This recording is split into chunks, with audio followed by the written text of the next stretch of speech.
Good evening, everyone. Oh, it's afternoon. Good afternoon, everyone. The Clayton County Board of Commissioners work session is now called to order. The date is February 10th, 2026, and the time is 5:30 p.m. Board members, at this time, are there any preliminary items from the February 17th, 2026 regular business meeting agenda that you would like to discuss at this time? Yes. All right. 17 and 28. All right.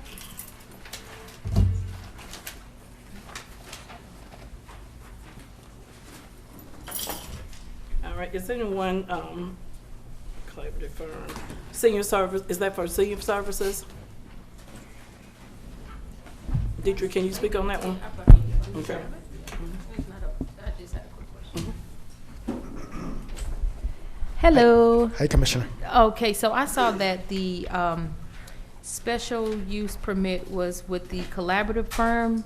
I was just wondering, why would they have to pay the fee if we do business with them and what they're doing benefits the county? That was my only question.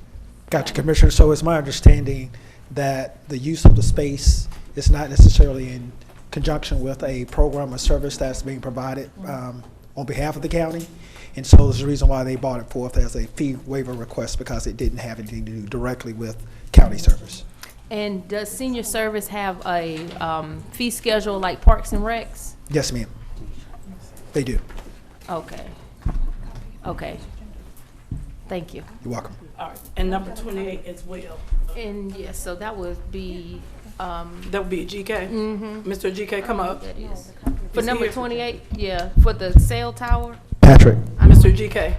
Okay, since I don't have a copy.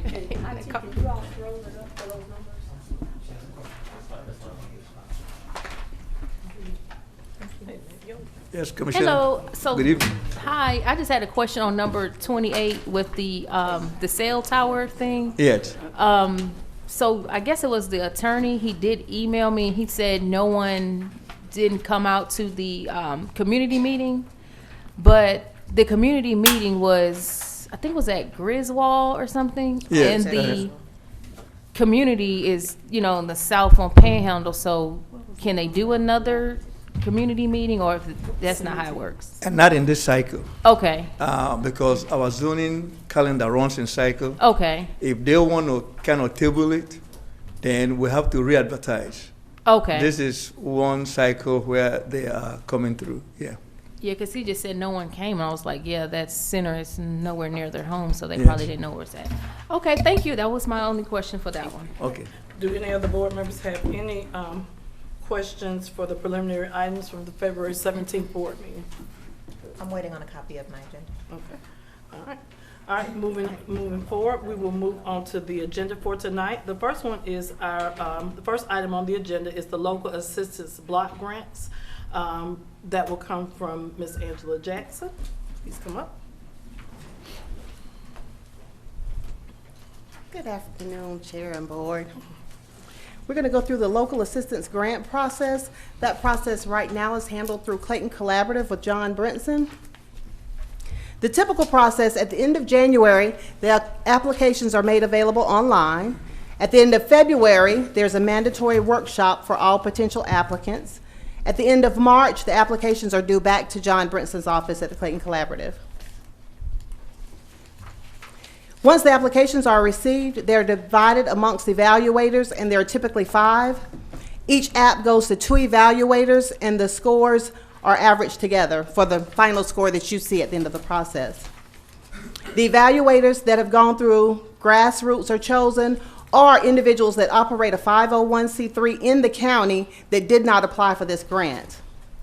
There's one thing that we're going to need, there's several things that we're going to need board direction on.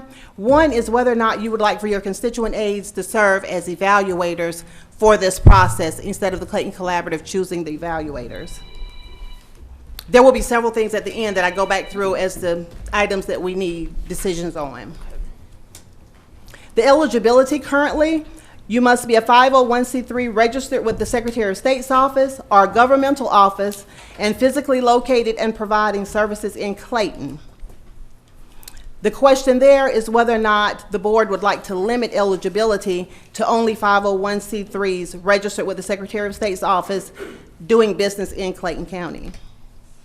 The criteria currently are 23 standards or questions, each worth a series of points ranging from 0 to 10. Some have a maximum of 5. They're divided into 5 categories: agency information, program information, financial information, current year and proposed, demographic information, and evidence of need. The next question would be whether or not you want to change some of those questions. And I'm going to kind of run through the 23 relatively quickly, just so that you can see what they are and determine if maybe the board might want to change those standards. Whether or not the applicant provided a jump drive with their application, whether or not all agency information is complete, whether the program information is complete, whether the program's purpose is stated. For the current year, is the revenue portion complete? Have they received direct funding from the sources they listed on that application? Is the expense portion complete? Is the IRS Form 990 or their financial audit included? And for the proposed year, is the revenue portion complete? How much have they leveraged other public and private resources? Will the program continue without county funds? Is the expense portion complete? And is the IRS Form 990 or the audit included? In most cases, they include both. Are the program participants identified? Is a clear description provided to explain how services are provided? Does the applicant describe how participants of the program are included in the development and evaluation of the program? Are the total number of participants stated? Is the geographical area served by the program clearly defined? Is the number of people in your service area that need that type of service clearly defined? Is the delineation of funding used for operation costs versus program costs included? Can your organization match the funds provided by the county? Is a list of the other agencies providing the same service in the area included? Does the applicant describe collaboration with other local agencies, community partners, or stakeholders, and how the collaboration has an impact on community goals? These are the items that board direction is needed. Number 1, do you want to provide local assistance grants in the FY27 budget? If the answer is no, then we stop there. The next item is whether or not you would like for your constituent aides to serve as evaluators. The third, would you like to limit eligibility? 4, do you want to change any of the standards or add more to it for them to be graded on to create more of a separation in the scores? Because right now the scores are very similar amongst the applying agencies. And whether or not you would like to proceed with the current process. Once again, this process typically begins at the end of January. Mr. Brinson posts the application for the applicants to apply. So he needs some sort of direction as soon as possible so he'll know whether to begin the process, if the board would like to change the timeline for the process, or any other changes that the board would like to see in the local assistance grant process. All right. Are you finished? Yes. All right, thank you. Board members, are there any questions at this time? Yes. All right. Commissioner Davis? First of all, I apologize for being a little tardy. What's the current amount that we award to this program? Now, it varies year by year based on the budget process. This past year, from the general fund, you had $780,000, but you also furnished $369,000 to the Community Service Board and $698,000 to the Board of Health. So from the general fund, $1.8 million. From drug funds, a total of $100,000. Okay. So basically 1.9 million for the entire? For Yes. the entire. Okay. And I'm just thinking, kind of thinking along the lines of with, and this is just my thoughts, not the rest of the board, with us in a quagmire as far as our finances going for the next year's budget, I would almost, I don't want to suspend or cut this, but is there a way to begin to shore this back a little bit? It's at the board's pleasure once we go through the. That's just my thought on it. I've not spoken to anybody else on the board concerning that. So, but that would be my request for that going forward. And also, when you spoke about eligibility, Yes, sir. One of the questions that I would like to see, based on some of the dialogue last term, is whether these are state or federal agencies, or they're getting state or federal funding. Yes, in most cases. There are 3 right off the top of my head that I can think about that are also governmental agencies, DFACS being one. It's a state agency, so is Soil and Water, and the Board of Health. Okay? And I can answer for me, I would not want my aid on this. I think this needs to stay out of the county's hands for me. I would not want my aid directly involved in this. And I would like mine involved, because we have a lot of contact with the organizations that apply. And I think she would be a good asset. Okay. That would just be an evaluator, right, to assist Mr. Brinson? Correct. Okay. They would be one of the ones reading the applications and checking yes or no, basically, on whether or not they met the standards and applying the points accordingly. Okay, okay, as long as she's assisting. All right, any discussion? Yes. So what I'm hearing from you is that the board will have to come together to make a decision on whether we're going to, A, keep the funds or not. So that should be a question that we can come up with today. And then we already answered, I will have to ask my aide if she want to participate in this or not. I'll ask her.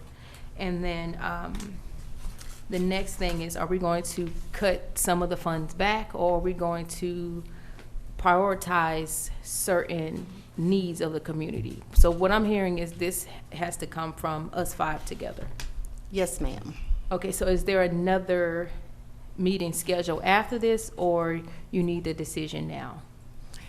The decision can wait until the next board meeting. You guys can email me your individual responses, and then I can take those responses and move accordingly. You can discuss them tonight, like if you want to go down one by one and tell me what it is that you would like to see happen with this program, whether or not you want your aides. The reason the aides were brought up as a consideration is because they know your areas and they know what the needs of the citizens are in that particular area. And so then it was thought that they might be a benefit to the program if they were able to participate. If not, you know, of course, the evaluators can continue to be chosen as they have been. But it would be nice to get some type of consensus so we know how to move forward, or discuss whether or not you want to discuss it at the next board meeting, or if we want to just go through real quick the 5 items and move forward. Let me just say this, because Commissioner. we've delayed this in the past, and I like the process that Mr. Brinson has and his timeline, because people are calling us usually the end of summer, coming into fall.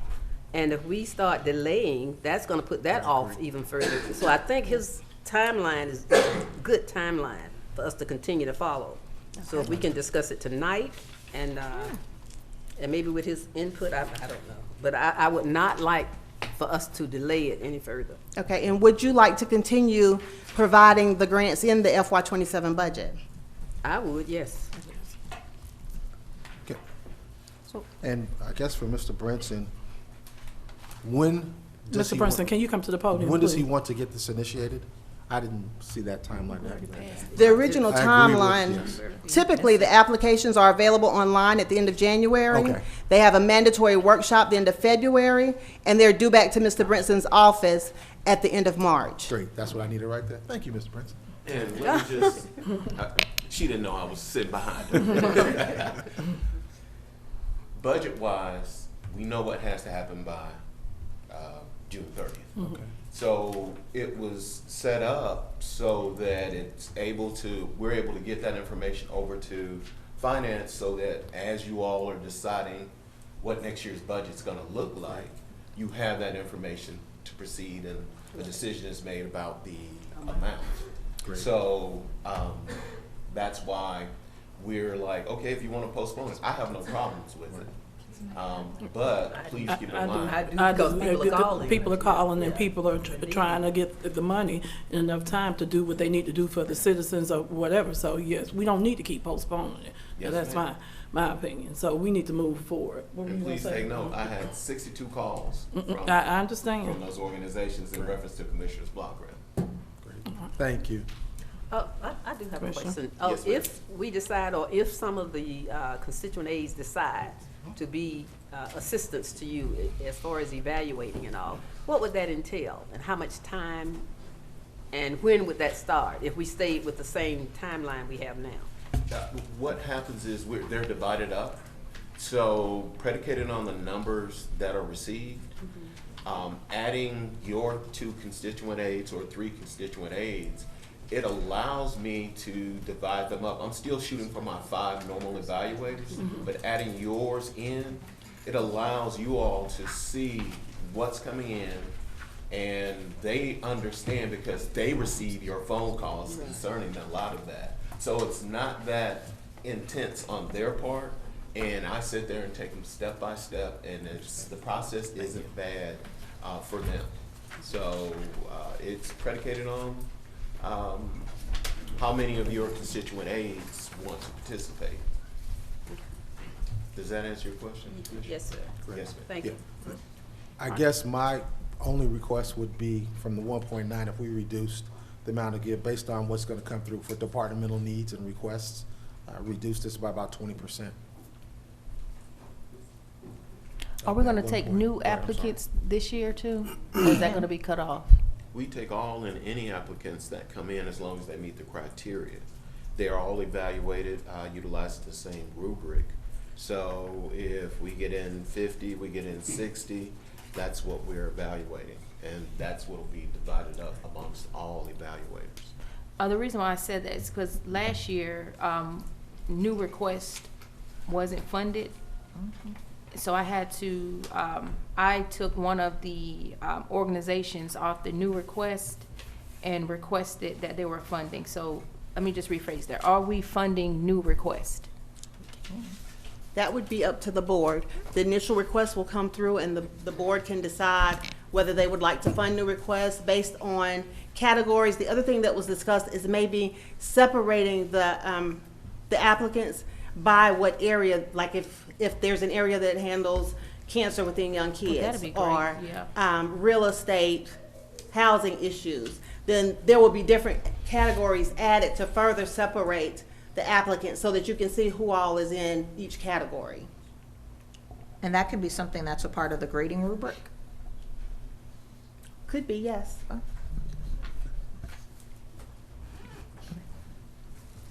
But I guess the initial thing is whether or not we want to proceed. If the board would like to send in additional questions or standards that they would like to have the applications graded by, if they would send those in so that we can get them to Mr. Brinson, I'm sure, you know, he'll add it with the points allotted to each one, and we can move forward that way. Okay. But first, we need to know if we're going to proceed, if you want to limit eligibility.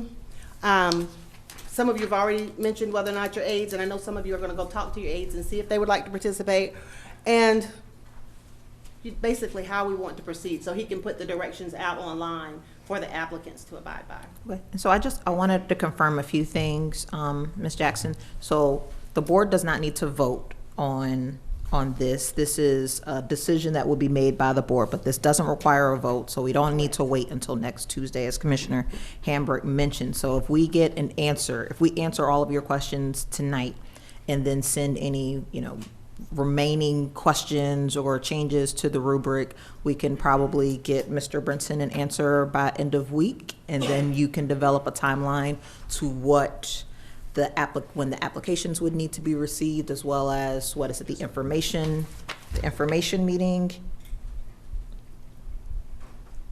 Yeah. Yes. That sounds like a good process. Yes, and can we try to stay within your timeline?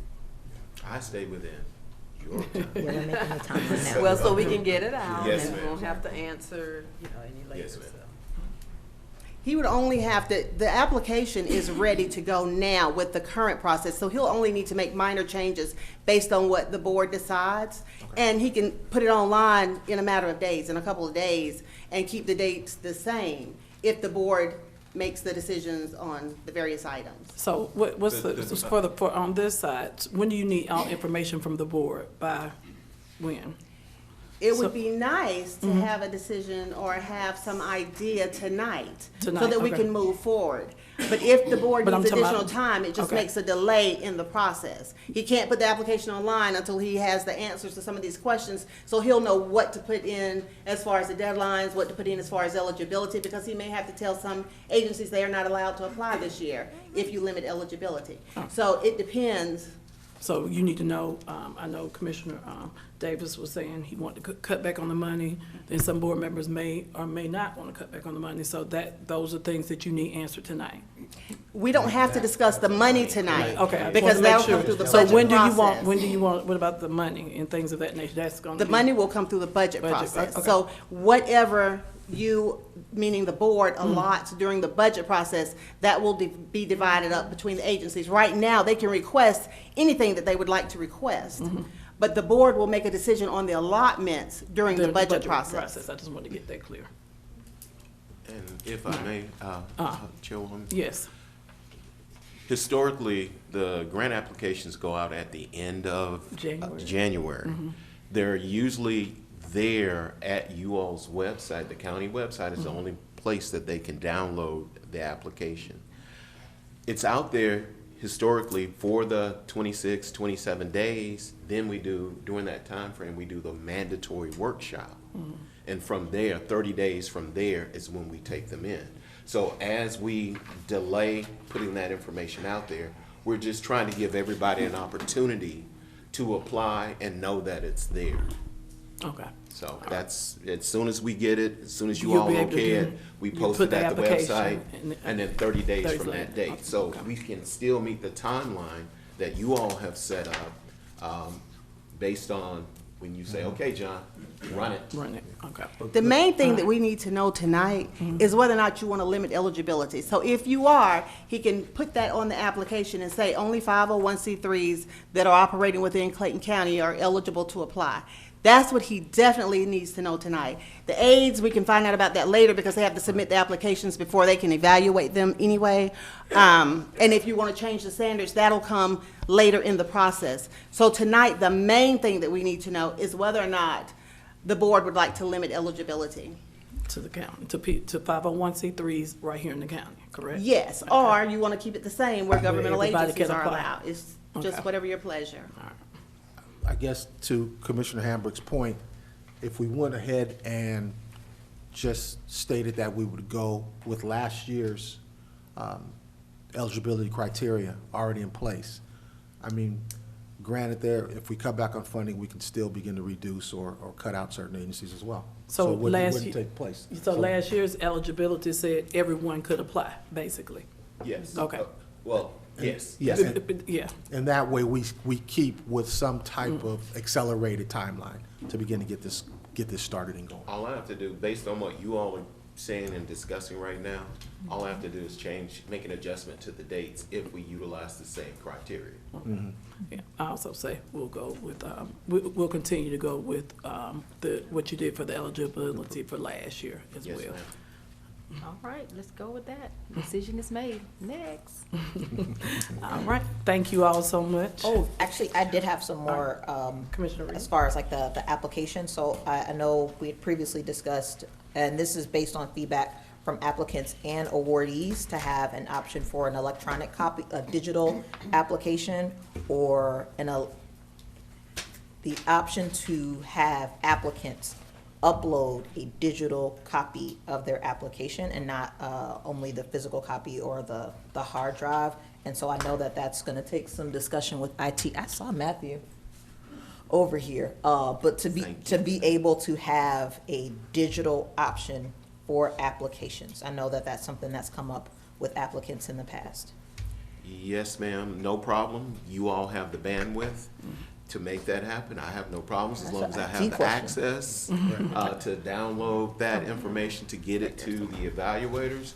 I have no issue with that. But then we got to be looking at, from an archive standpoint, how long you all are willing to keep that information on your side of the house for review and/or audit down the line.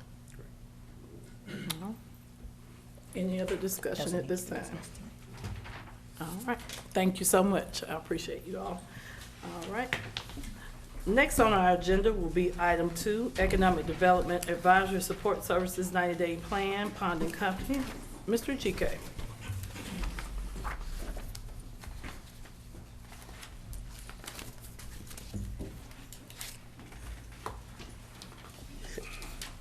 Madam Chair, Vice Chair, and Commissioners, good evening.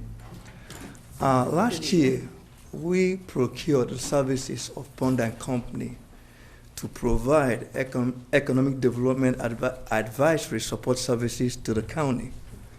And we've had our kickoff and held one meeting, and we found it prudent to bring them to come present to you their initial 90-day plan as to how they're approaching this project. With this, I will invite Mr. Ricky Clark to come up and introduce his team. Mr. Clark, please come to the podium. And team.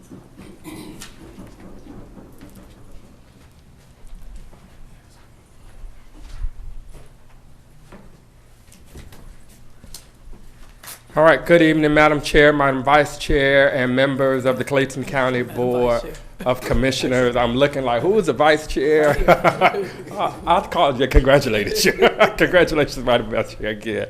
But it is truly an honor to stand before each of you tonight, not only representing POM, but representing someone that has long loved Clayton County and served here for nearly 15 years.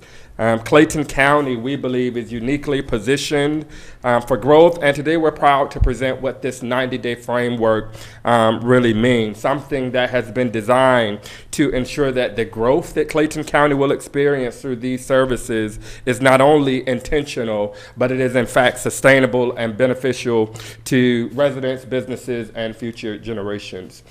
First, I'd be remiss if I did not take the opportunity before discussing the work itself to acknowledge this incredible dynamic team standing behind me. One of the things at PON that we value and pride ourselves with is instead of embedding subcontractors, we embed partners that understand the community the same way we do. And so this team that I will begin to introduce brings together professionals that are experienced with public sector economic development strategy, organizational and operational transformation, Hartsfield-Jackson International Airport, as well as workforce and leadership capacity. So first, to my left, we have Mitchell Lloyd, who will serve as our transportation planner. If you would, please stand so that the commissioners can see you. We have the one and only Ms. Myrna White, who spent nearly 3 decades at Hartsfield-Jackson International Airport. I'm happy to report she's already been working, getting meetings with the executives from the airport because we really want to hone in on that strategy around Mountain View. Then we have Ms. Carrington Allen, who will serve as our planning and public engagement specialist. Ms. Janity Sitterfall, who's going to help with all of this transformative approach with operation. She formerly served as the Deputy Commissioner for the City of Atlanta Office of Planning. Beside her, we have Ms. Lillian, who led the award-winning Terra Boulevard LCI study that Clayton County just won the award last year. And lastly, we have myself, who serves as the client manager to make certain that the commissioners and staff is happy with what you're getting. You all can be seated. So as we jump right in the framework, we articulated 3 real focus areas as we began mining Clayton County, looking at documentation that was provided by staff. And we coined this as our true vision, focusing on foundation, attraction, and retention. And as you see on the graphic, they all work together. First, foundation. The reason why we began with this framework, instead of just jumping in immediately into looking for projects, looking for investors, was because we really wanted to understand what makes up Clayton County and how can we develop a strategy, especially given the fact that both community development and economic development has been merged.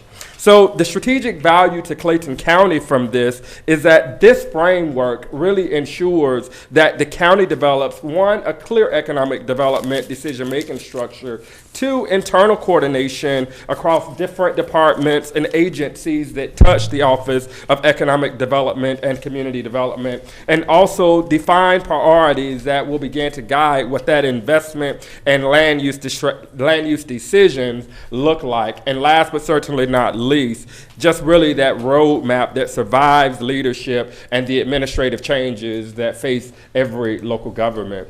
And so when we're looking at this framework, we really developed it out over a period of 3 years, understanding that in the beginning, the first strategy was how do we really begin to build the core system? So this entails us working with staff. We've done several requests for information, just really began to understand what are these strategic priorities for the Office of Economic Development and Community Development, and secondarily, what are those strategic parcels that we really need to hone in on? And from there, what we've began to create is this GIS mapping system that really begins to highlight and point out those individual target areas. Again, this effort doesn't stop there just with staff. What you'll hear from some of my colleagues later on is the individual interviews that we'll begin to schedule with the decision makers, the commissioners, listening to what are your highlights, what are the highlights of your district that you want us to focus on, as well as with county leadership. The other one is attraction.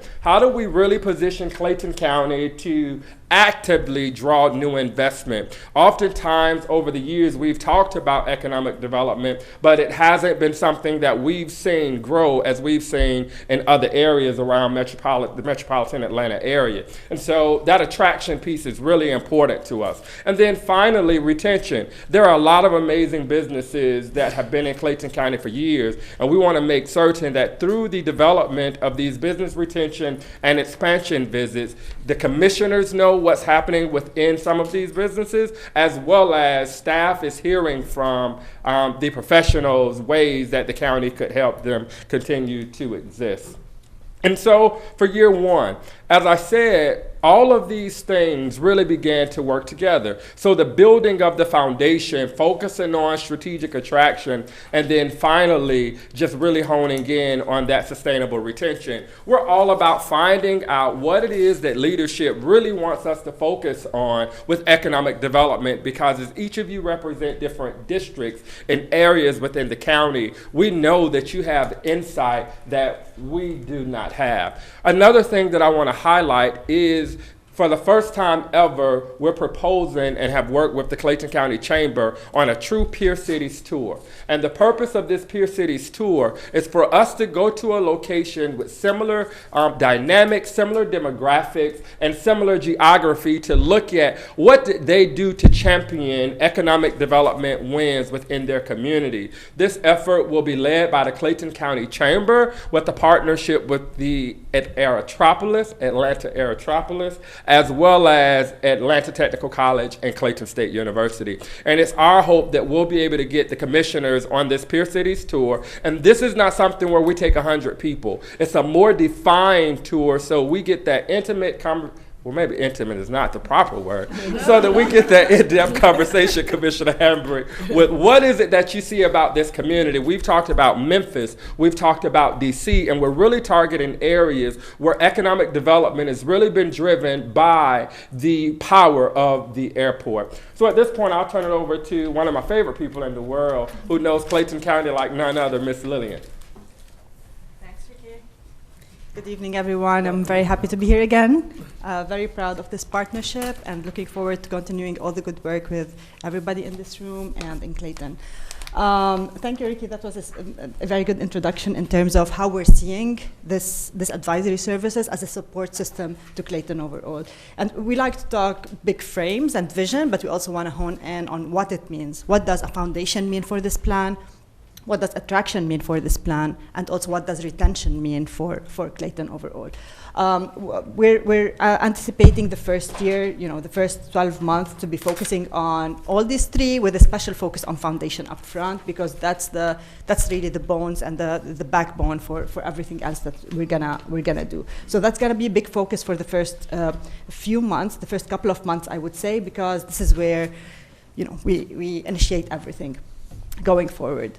With attraction, we're working in parallel as we go through with attraction, but we know attraction is a longer goal. It's a goal that we want to achieve over the next few years. So we're gonna start this up front, but we know as foundation gets stronger, it's easier to go out there to chase those buffaloes and bring them back home. And last but not least, retention. For us, this is the strongest part of the plan, but at the same time, because this is really honing the garden that we've already put in together and making sure it's fertile, it's there, it's the people who chose Clayton already, they want to stay in Clayton, and we know that's very important for us as well. So if I were you, I would ask us, what have you guys done so far? We started this back in January, where we just started February. What has been done in the last 5 weeks? And the answer to that is a lot.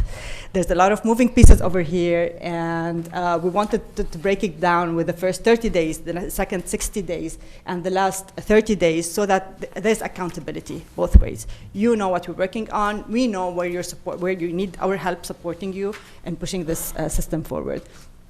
Ricky over here, we talked about internal discovery interviews as part of our process, where we're looking at the operations as an operations assessment within Clayton, initiating a benchmark study of what are similar communities that are doing what we're doing today and how we can get inspired from them. For the attraction, we're actively in conversations, and actually we just put our first draft of those county-owned sites all across Clayton, and it's very exciting because we can start seeing where the potential is. And we're hoping the next step from this is we're going to go through a prioritization exercise with Clayton to see which sites are the most important and where we should start. And the purpose of this is, we know developers are coming. We want to make sure we're upfront in guiding those developers to the strategies and the vision that we want out of this. With the retention, we're going to have we're going to share today kind of a retention framework of how we're looking at approaching retention, and we recognize that stakeholder engagement is going to be a big part of this, internally within Clayton and externally. On the organization and operation assessment, what we've done is we've looked internally at the core internal team, and we've pinned down people and positions that we want to target in terms of that initial internal discovery, so that we understand your system, we understand what are some of the challenges that you have to go through, we understand the operations in general, so that we can start identifying gaps, looking at ways we can support in enhancing things as possible. We also recognize that part of the operation assessment, we will have to look externally. That means we will have to look at all the partners, the good partners that Clayton partners with on a regular basis. First and foremost, other Clayton departments, where we know conversations need to happen for things to move forward, the local economic development at business partners, and over here we're talking the Clayton Development Authority, Clayton County Chamber of Commerce, major institutional anchors that are already our partners in the community, and we want to have them on board as we talk about economic development and vision for the future. Elected officials, the leadership that we have in this room, you're gonna be hearing from us. This is not the first. This is the first you hear from this team. It's not gonna be the last. So looking forward to our conversations over there. And then last but not least, the regional and the state partners that we know are long-term partners for this community and want to continue building on that partnership. In terms of the Peer City Tour, Ricky gave a nice overview there. So we're in active conversations with Valencia Williamson, and the three options that we have currently on the table that she communicated, we're looking at Memphis, we're looking at University City in Charlotte, and then we're looking at Washington. She shared that an anticipated time for this Peer City Tour to happen is going to be October, November, and it's going to be over a period of 3 days. So we're very excited and looking forward to see what are some takeaways from that Peer City Tour that will help us look in a deeper lens on where Clayton wants to go. And then a big part of the foundation is, we know, the leadership cohort that we're proposing to lead as well. And with that, I'll turn it over to Janedy over here, who's going to be leading this section of the effort on our side. Thank you. Thank you, Lillian.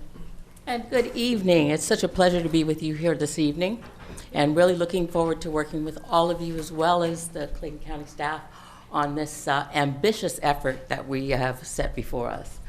As I'm sure you understand, the people that are actually going to be helping carry out this work are probably the most important piece of your foundation.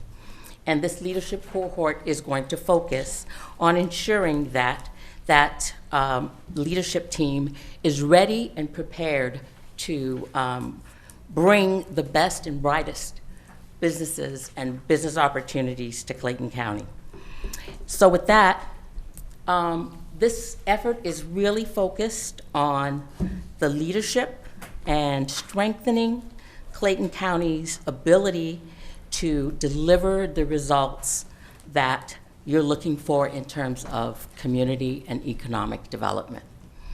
And that means working with all of you here, working with the staff, and working with high potential managers and supervisors that we will rely upon you to help us identify, to take them through a leadership cohort that will entail training, that will entail examining how you conduct certain efforts, how you focus in on key priority areas that will help you attract and retain good, solid businesses here in Clayton County. The outcomes of this, of course, will be faster, clearer decisions, stronger cross-departmental, particularly between your economic and community development staff, but their other staff, the other departments that support them, and your other stakeholders that support them, ensuring that they are involved and that everyone comes together in a coordinated and cohesive way, understanding what the goals and priorities are, and ensuring that everyone is basically working from the same hymn book. There's nothing worse than starting an ambitious program and then not having the leadership in place, or having that leadership depart and you're starting all over again. So this will help to identify who those leaders are and to help give them the focus, the tools and techniques and strategies that they need in order to be able to deliver the results that you're looking for. I'm hoping that that's okay. So in terms of the components, we're looking at doing an assessment to identify the strengths and gaps and system challenges. We're going to, as I said, establish that cohort of cross-departmental leadership and emerging leaders to establish that everyone understands what we're trying to do, are equipped to do it, and have that cohesion and collaboration in order to execute. We're going to have some mentorship and coaching from some experienced public sector leaders, including Mr. Ricky Clark here, who has a wealth of experience to share. And we're going to look for some applied projects that we can work on as a team so that you're not coming out of this with training and strategies, but you're coming out with actual action items that we can implement as part of this process. And then last but not least, I believe that you have to engage your stakeholders. Those people that are receiving the goods and services need to be involved to be able to have that input and let you know what's working and what's not working and be a part of fixing it. So that's just a overview of how we're planning to execute this. And as I said, we're really looking forward to working with you all on making sure that this is as successful as possible. With that, I'll turn it back over to Ricky. Thank you, Commissioners. I know we are getting close to time, so I'll talk through one site activation. And this is where Ms. Myrna really plays a part, because nobody knows that territory by Hartsville-Jackson better than Ms. Myrna. And so what you see here is a early overview and some early renderings that were done back in 2021. And our plan is to build upon this with the whole attraction piece through an activation process, not just for this parcel, but something that can be used for all of these sites that we really identify. And so I'm going to go to the end here and wrap this up and with this final point. In a few months, over 300,000 people will land in Clayton County for FIFA. And the question that we ask ourselves every day as we're working on this, is Clayton County positioned to benefit from FIFA through economic development? And our answer is, it's through some of the work that we're doing that the answer to that should always be yes, that we're ready, we're prepared, we are looking to launch all of these things so that you will begin to review this playbook that guides economic development in this community for the next decade or so to come. I'll in there and allow time for any questions that you may have. Okay, board members, I'll start to the right of me. Commissioner Reeves, you have any questions? Tons of questions. Yes. Thank you for this presentation. I wanted to clarify one thing first. So I love this breakdown of the 90-day action plan.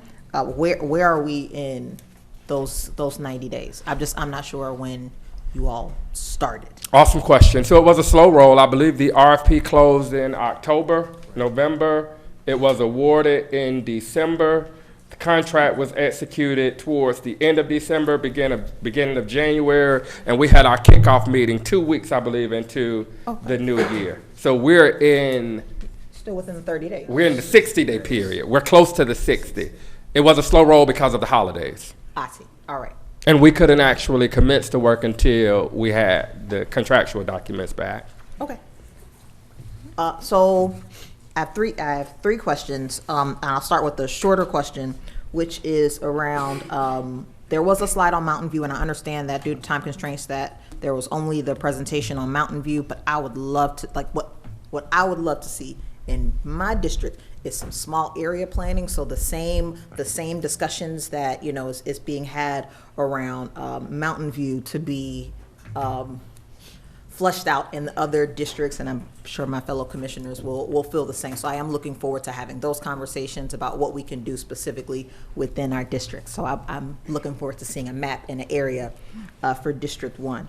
And then for the Pier City tour, so I see that all of the cities that are listed on here are, this is more of a regional Pier City tour. I'm curious around the possibility to do something more like a local Pier City tour with some of our, I'll say peer cities, even though I know we are on the county level. So thinking of the city of Chamblee, which just finished their incredible transit-oriented development project with the new city hall. They partnered with MARTA. They are raising parking lots, excess parking around MARTA stations and using that for housing or other types of mixed use. Or conference I attended last year with the urban ULI. Alpharetta just completed this incredible Avalon project. And I mean, I have heard presentations about it, but that would be a great opportunity, because what the city of Alpharetta was able to do was to redevelop large parcels of land in a very coordinated effort. And that is here in Georgia. We don't have to hop on a plane. We just have to drive the hour and a half north to get to the city of Alpharetta. So I would love to see that also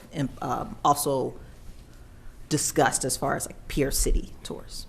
So great questions, Commissioner Reeves. The first question relative to Mountain View. Yeah. As part of our interviews with the internal stakeholders, to include all of the commissioners, one of the questions is going to be, what are your priority sites within your particular district? Mm-hmm. Now, based upon the scope of this particular study, it will not go to the extent of small area planning. Okay. Like this was done with Mountain View. It was paid for by the Development Authority back in 2020. It will not go to that level, but it's certainly something that we can expand upon.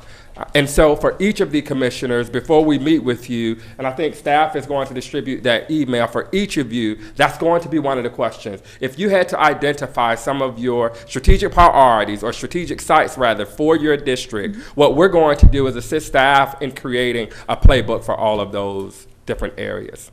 You want those now?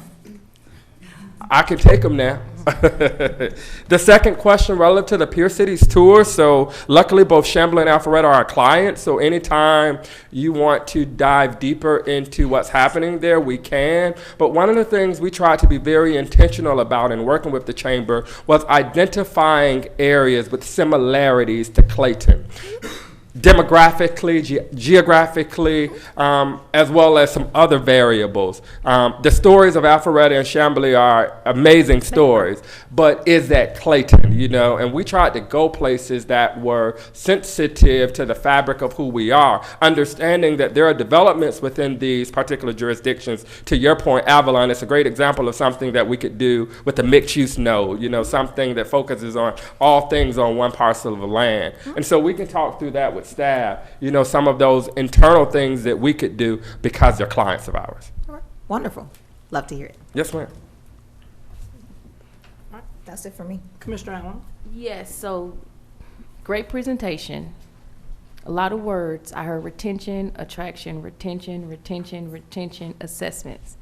Can you guys talk about, well, 3 questions for you. The first thing is, what does your day-to-day look like when you guys come in to meet with the community/economic development office? Like, what are you guys talking about? Absolutely. So within the 3 terms that we tried to coin, just to frame all of this out, was foundation, retention, and attraction. And we did that so that there was a playbook that we were going by, not just going all over the place getting nowhere, but at least having a theme of each of the different areas that we could focus and hone in on. And so what the day-to-day looks like now with staff, so we have PMT meetings, I believe monthly. In addition to that, because Hold on 1 second. We have citizens watching. Can you tell us what you said, the P, no jargon, if that's, I know it's hard, but, because they don't understand. Yes, ma'am. We have program management team meetings where we meet with staff to discuss perhaps the last meeting that we had and the deliverables that were promised at that meeting. At this point, there is no day-to-day with staff because we're still in the process of obtaining all of that information. Once we do all of these interviews with those internal and external stakeholders, then we'll come back with staff. These are our findings, and this is the matrix that we are going to begin creating to execute what we heard. But right now, we're just in the process of gathering the information. So we've worked a lot more so with leaders as well as the GIS department on getting all of the Esri data to put into our system so that we have a blueprint to follow. So can you explain to us what is the data telling you now regarding the health of our economic development here in Clayton County?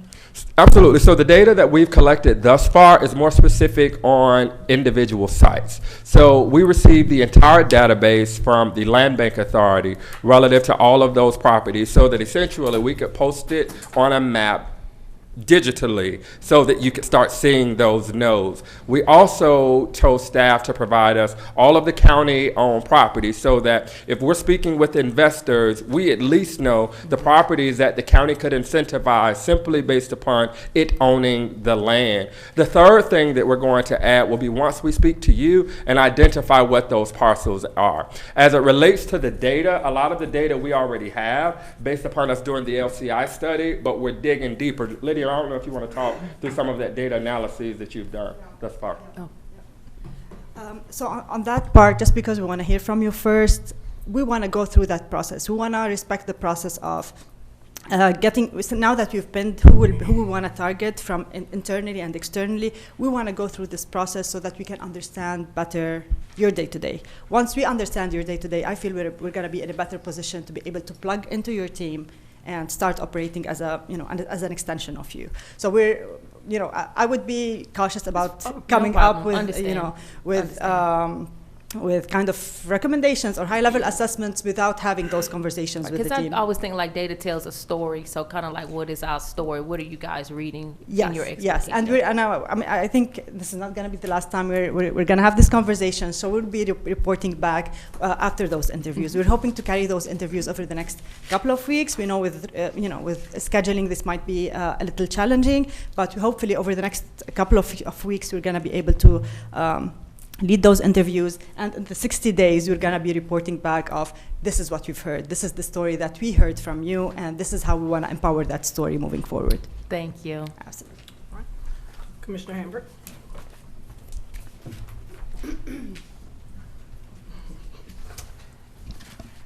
I have several things that I would like to mention, and then maybe you can respond by just including all of them. For starters, you all are doing economic development. We have economic development office. We have community development. Well, I won't say development. I guess development authority. So how are you all gonna include all of these sections or subsections and all, and for that to benefit Clayton County? Also, there's talk with Mountain View. Thank you all. I haven't heard a thing. I'm District 2, Mount View is in District 2. So, but I guess that will come later when you talk to the different commissioners and all that. So thank you for that.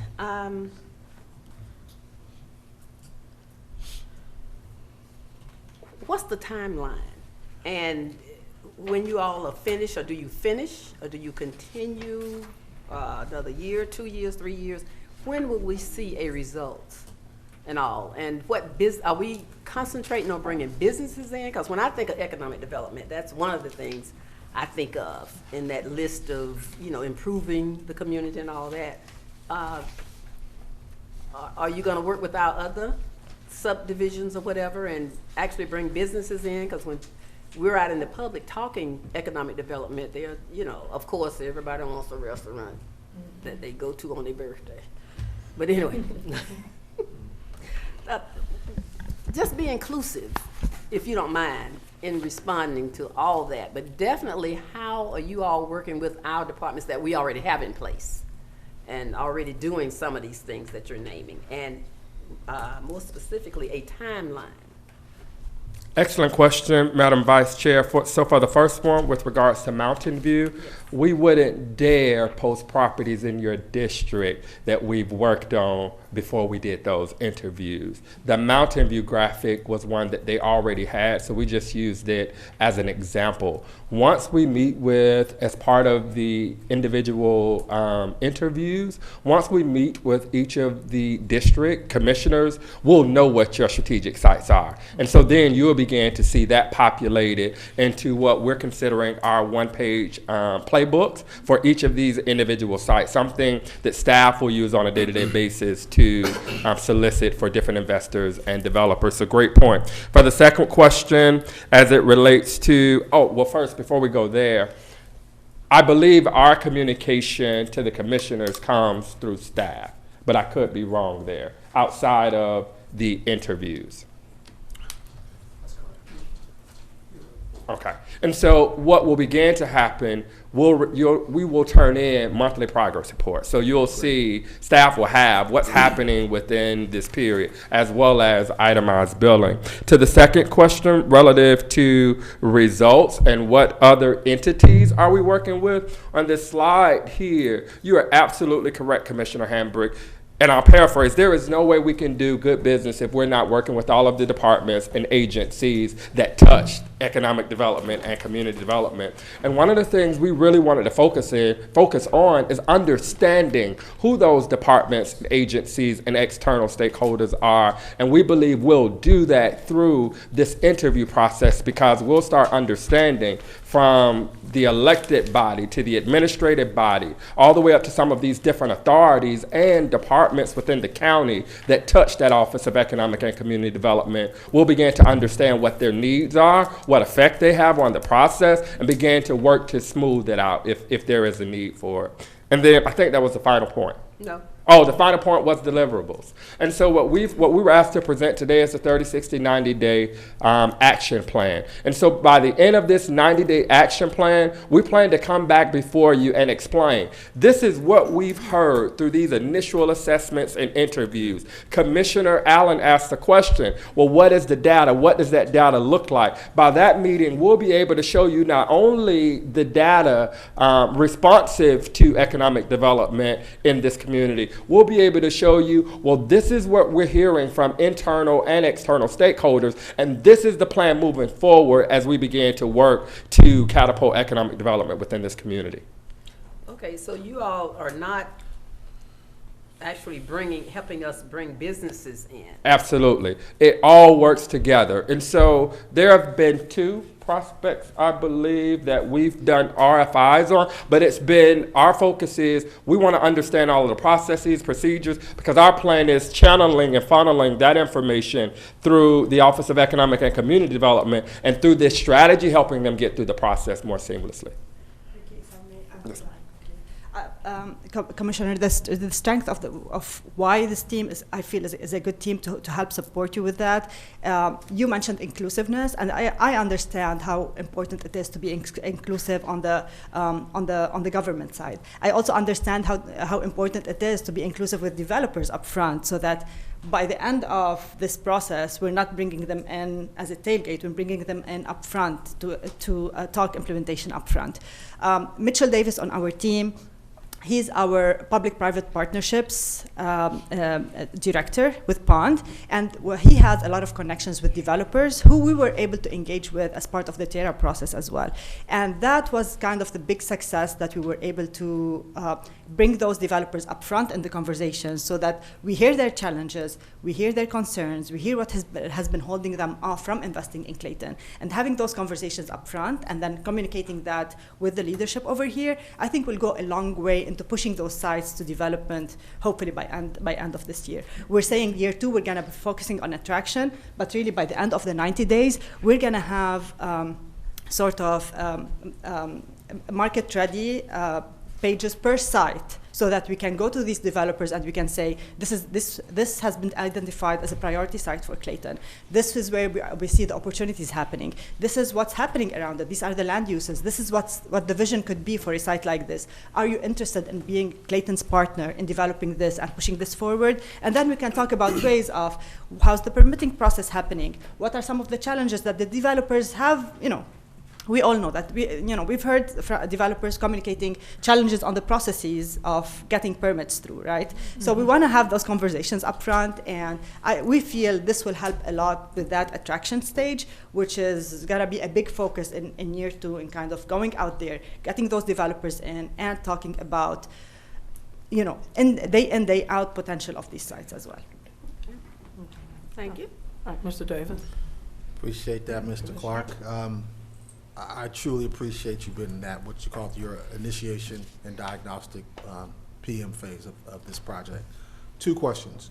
One, with the data assessment coming out of that, will you be doing not only a data report, but also data mapping report as well? We will do data mapping. Great. That's a standard. We will do data mapping within that assessment. I just want to ensure that. And the other one, can you give me the 30-second overview of what your BRE program looks like? 30 seconds? 30 seconds. So essentially, and I skipped over that slide. You got 22.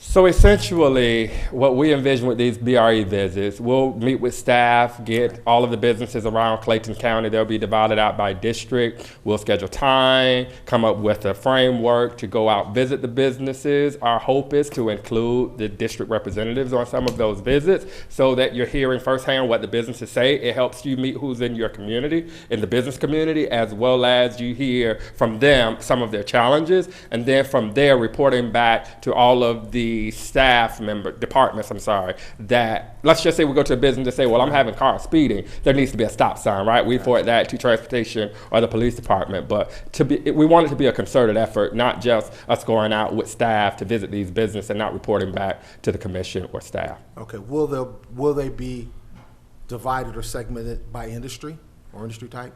They will. Great. They will. I think we have 4 different industry clusters that we're. Okay. Mm-hmm. Okay, so size, so demographic size, okay. Yeah. Great, thank you. Yes, sir. I have one other thing. All right, Commissioner. Yeah, how does Aerotropolis play into what you all are doing, or will they be a part of this also? So Aerotropolis is one of the external partners that we talked about in this slide for the assessment, interviewing them, because we recognize Aerotropolis covers the majority of the communities in Clayton, if not all at this point. So they will be a part of it. And we didn't go through all of them on here, but some of those institutional anchors: Clayton County School District, Clayton State University, Atlanta Technical University, Hartsfield-Jackson, as well as Aerotropolis, Atlanta. Okay. All right. Well, thank you so much. I thought we were doing more questions. I'm going to say something, and I'll let you speak. No problem. I just want to say also, as far as workforce development, we definitely need to focus on that. One thing I want to say that we need to look at how many employers are partnering with training and training providers, and also how many job placements or program commitments are going to be in the development. So let's make sure that we're focusing on getting our citizens, because as we build, when people come in and say they want to build something in Clayton County, we need to make sure that we're building for our existing population and moving them into those moving our citizens into those higher paying jobs, so we can better their quality of life. So that's another thing I'd like for us to look at as you all get through your plan and get to that 90 days as well. I agree with you, Madam Chair. And the other thing, we're privileged because I believe within this period, Clayton County will open that incubator over by South Lake Mall. So Okay. it's a lot of opportunity there. Yes, all right. And Commissioner Reed? This might actually be more of a Director Ajike question, because Mr. GK, come to the podium, it's around, I guess, the scope of work for Pond coming on board with the contract for economic development. I think I was expecting a more tangible, like when I brought up small area planning, like when I think of economic development and, you know, what that looks like in the county, it's to be able to say, okay, we've identified this area. This is what either the commissioners or the county as a whole or staff has decided that this is the direction that this area should go, and then putting all of the tools in place to do that. So, I mean, are we also getting site development?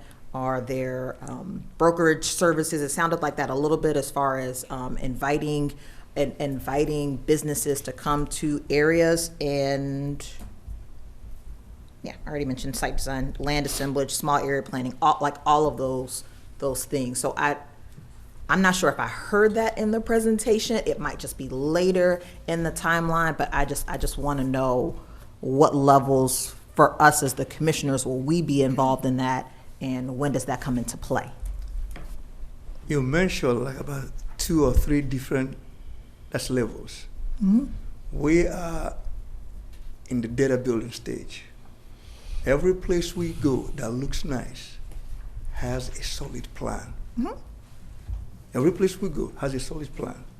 So what we are hearing this evening, what they've put together are the foundational elements to allow us to grow the way we want to grow. So what you're hearing does not stop us in our department to go chase down new developments in the county. We're still doing that. We're still working with Erythropolis. We're still working with all our partners, the state. Tomorrow we will be at the capital for the State Economic Development Symposium and all that. So we're still doing what we're doing, but this will put together the foundation, the blueprint as to how we move. That's why it's critical that when they interview the 5 of you, we have a clearer vision as to where we're headed. Sure. Because those are the basis of how we're going to do the attraction. And I know that, like, we as a board, we voted on in 2024, 2025, the comprehensive plan, the Department of Community Affairs comprehensive plan. So how much of that is, how much of that is already that foundational groundwork that has been laid? Because there was another consulting firm that did all of that research, put that plan together for it to be implemented. So, I mean, what of that is, can be implemented now while this, you mentioned, data building. We have a lot of information. Yeah, that data. When are we implementing it? Commissioner, I'm sorry. That data, it's useful.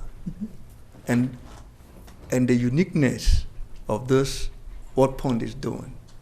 Pond actually were the ones who did the comprehensive plan. I thought it was Sizemore. No. I'm sorry, Sizemore, but they are looking at a comprehensive plan to do it. We also have a zoning that's rewrite. Of course. All these are the things we are doing that will complement what they are doing. So there's no data that will go to waste. All our data, and I'm sorry, I said, I'm Sizemore. So the comprehensive plan is a policy document that we have. That will be part of what they are doing, because they cannot attract if, and let me just say this, if what the data is showing suggests that we need to do a land use change, then we will initiate that. So that's how, so all the data we have and the things, we have a housing study that we did a kickoff for today. The housing study kickoff was today. So all those data sets that we are gathering in the county will help this effort. The last economic development plan that we had was in 2021. Okay. And that is, given the way economic development evolves, that's old. So the data mining that you hear is an ability to tell us this is where we are going, and that data also, as they also referenced this evening, will allow them to attract the right companies to us. So that's, so we'll end up, we are in a good place. At least I believe so, based on what I heard. Okay. Okay. Thank you. Okay. Board members, any other questions? All right, well, I want to thank Mr. Ricky Clark and his team from Pond for coming out. That was very informative, and I just see economic development just booming with you all getting out there and doing this 30, 60, and 90-day plan. Thank you all for coming out tonight, and we truly appreciate the work that you've started to do. Thank you. Next will be item 3, code enforcement reorganization, COO, Mr. Dietrich Stanford.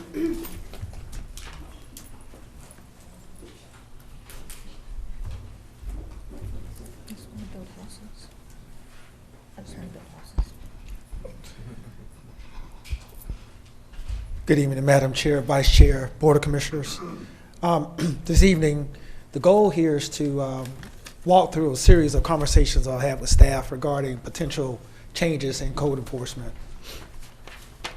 So the objective this evening is to evaluate whether current code enforcement structure supports county priorities to improve service delivery, compliance outcomes, and community quality of life, and thirdly, align enforcement with policy directive.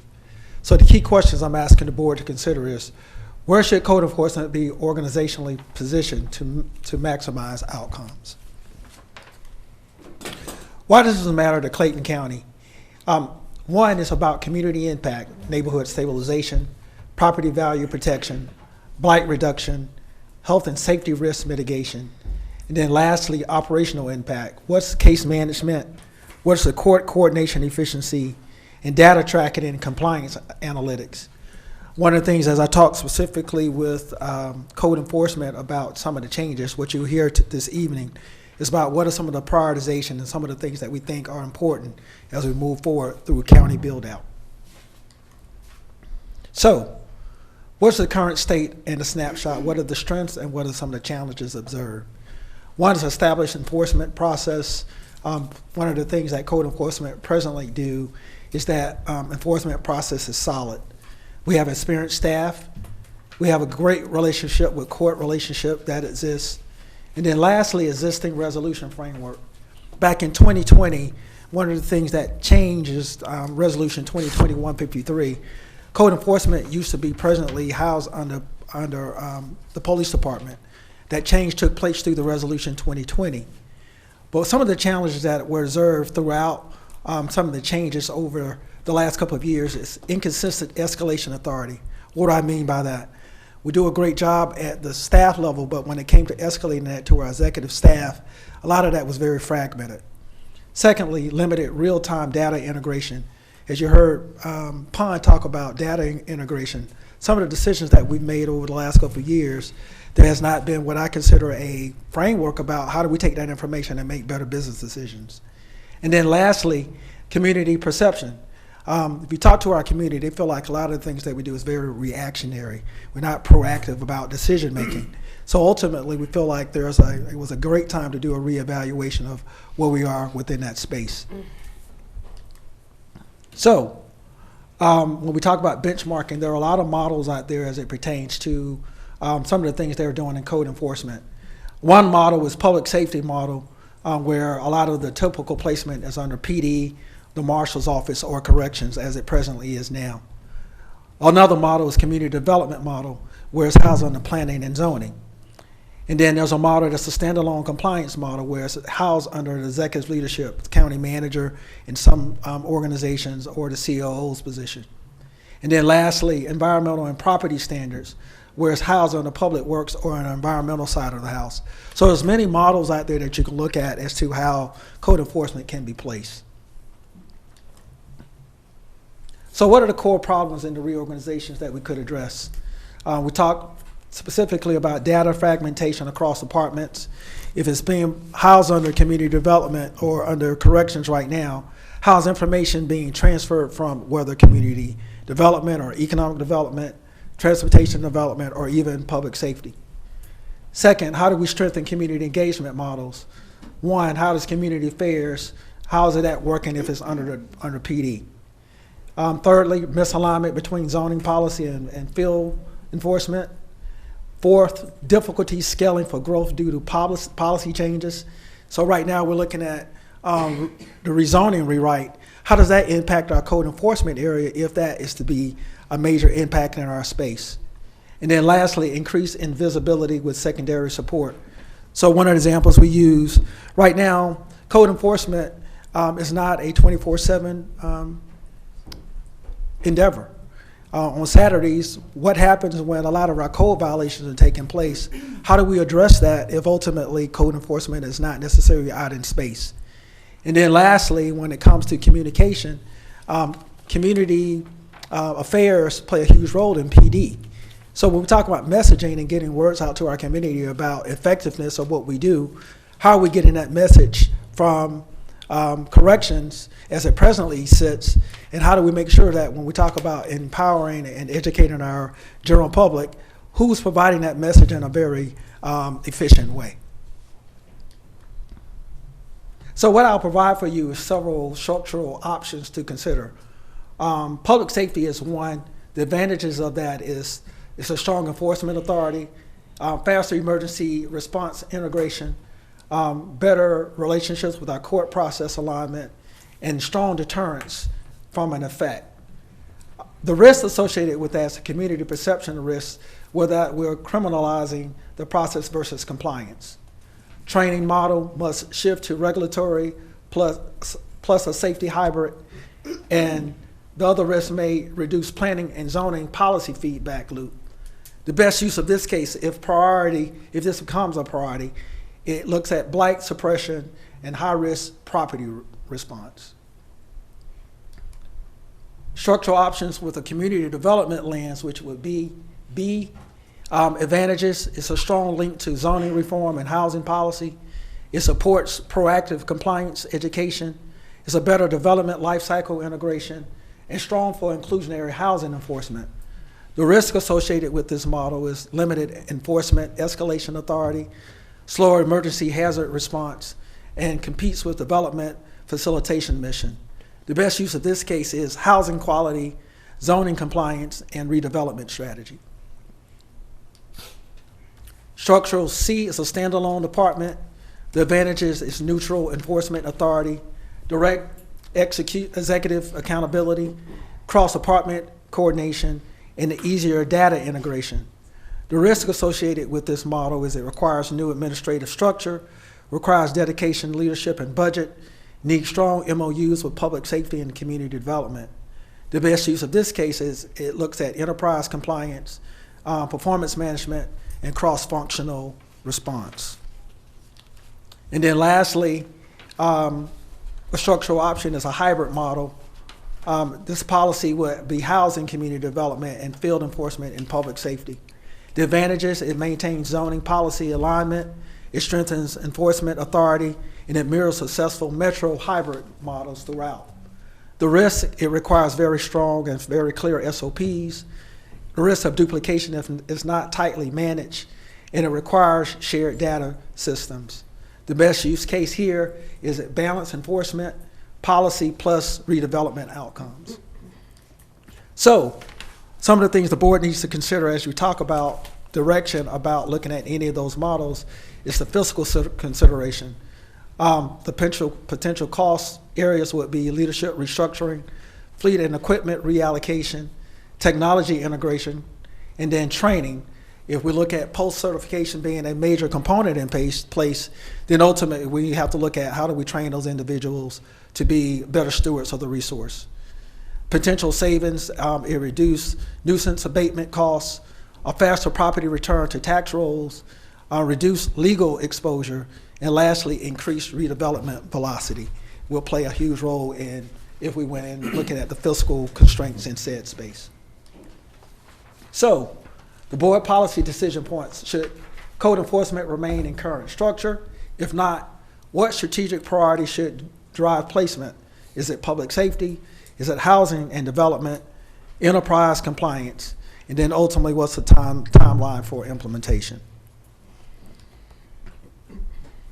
And so, as you're considering whether or not we look at moving code enforcement under another department, some of the main components can come in places that we would look to implement that immediately. We'll make it part of the budget cycle, and then ultimately, if in fact the board sees value in making the move, then ultimately it will go into effect July 1 in the new fiscal year.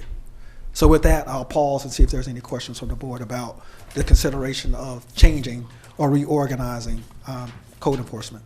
I'll start to the left. Commissioner Davis. Thank you, Mrs. Stanford. I have one question for you. I know we had passed the blight ordinance some years ago. I guess two of them. One was an amendment, I believe. That's correct. How would this begin to foster increase, I want to say it's public safety initiatives for us? So as it pertains to blight, one of the changes that we're looking at from a code enforcement area is that property values are now serving as the face of our community. And so if we're now having more of a centric focus with code enforcement to look at blight as a main area so that we can preserve property values throughout our community, then it's going to kind of change some of our strategies as it pertains to how we look at code enforcement as a whole. So it would be my recommendation, you would need to have more of what I deem as more of an enforcement arm, meaning that you need to have public safety be more vigilant about how we address some of the concerns from a code enforcement perspective. Hence, if we do make a change, part of the recommendation may be placing code enforcement back under PD. Okay. And I don't know now or versus future, whatever situation we're in, do they have any kind of real-time technology system that begins to assist them out in the field for these violators or repeat violators? Presently, there's not a robust right now under code enforcement, but if it's placed under PD, they do have an ability through some of their technology to assist with that, so therefore we can get real-time data to get a sense of how we can manage that in a more robust way. Yeah, and whichever way it does go, I believe, in my estimation, that we need to have some type of system in place to begin to handle that. I agree. Yes, sir. All right, Commissioner Amber.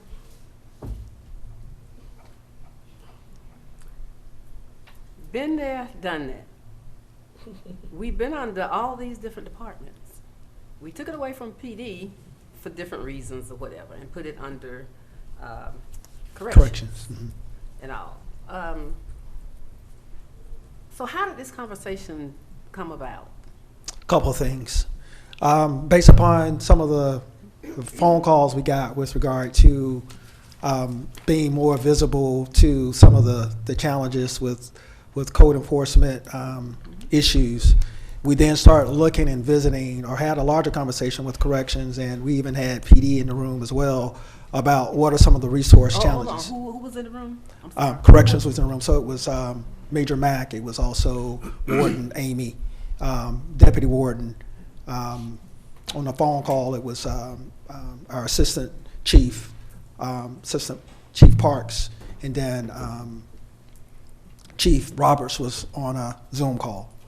And so part of the discussion was talking about some of the pros and cons and some of the challenges that we were having as a whole. And there was some acknowledgement from code enforcement about some of the resource allocations and some of the things that we can do differently. one of the major concerns that came from code enforcement was about our inability to enforce some of the fees and charges that were coming. And then ultimately, how do we retain some of that revenue that's coming in if the code enforcement board was, cutting some of the fees? So therefore, we can put some of that money back into reassessing where we stand.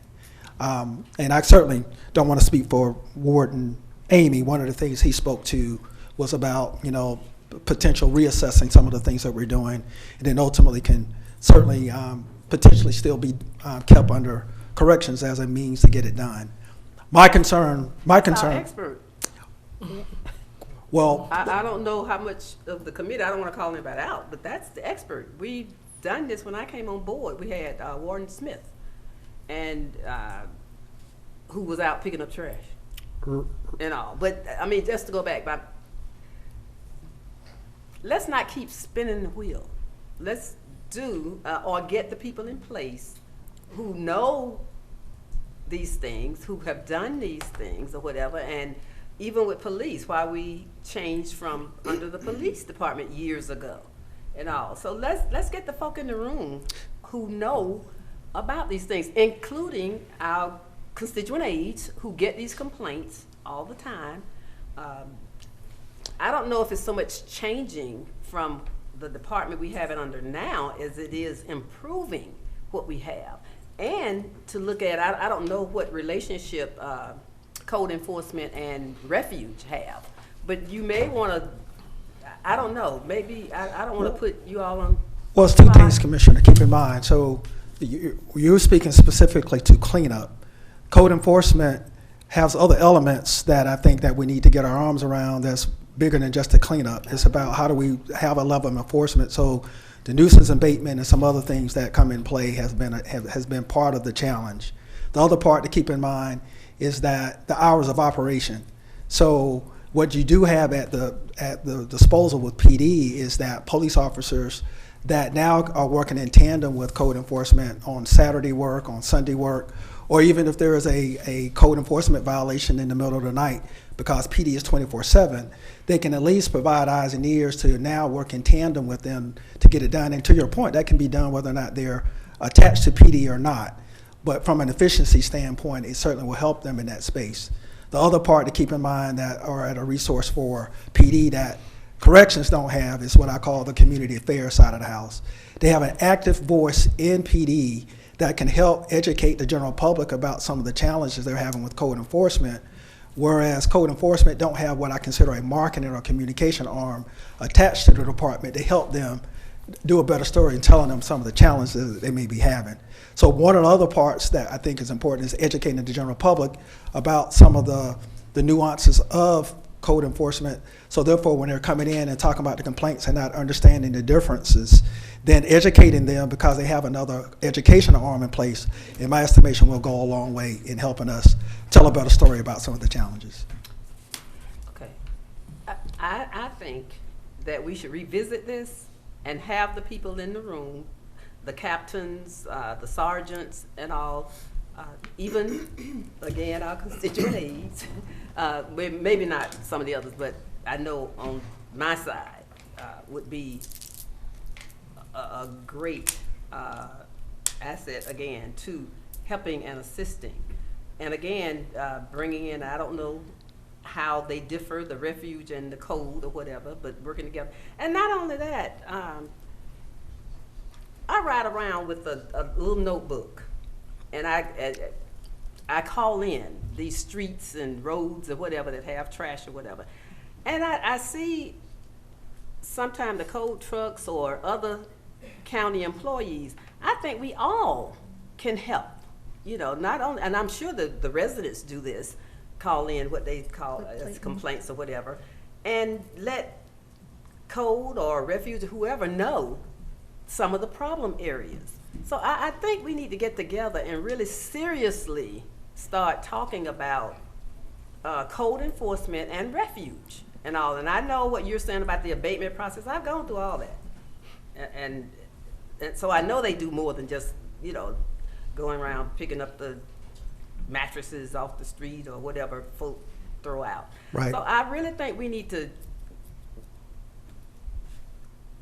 do some additions to this that you have here. Yes, ma'am. And So- include the right people in the room to really get it done and be serious about it. So again, the work session, right, this is bringing forth an Right. idea to the board, not that a decision has been made.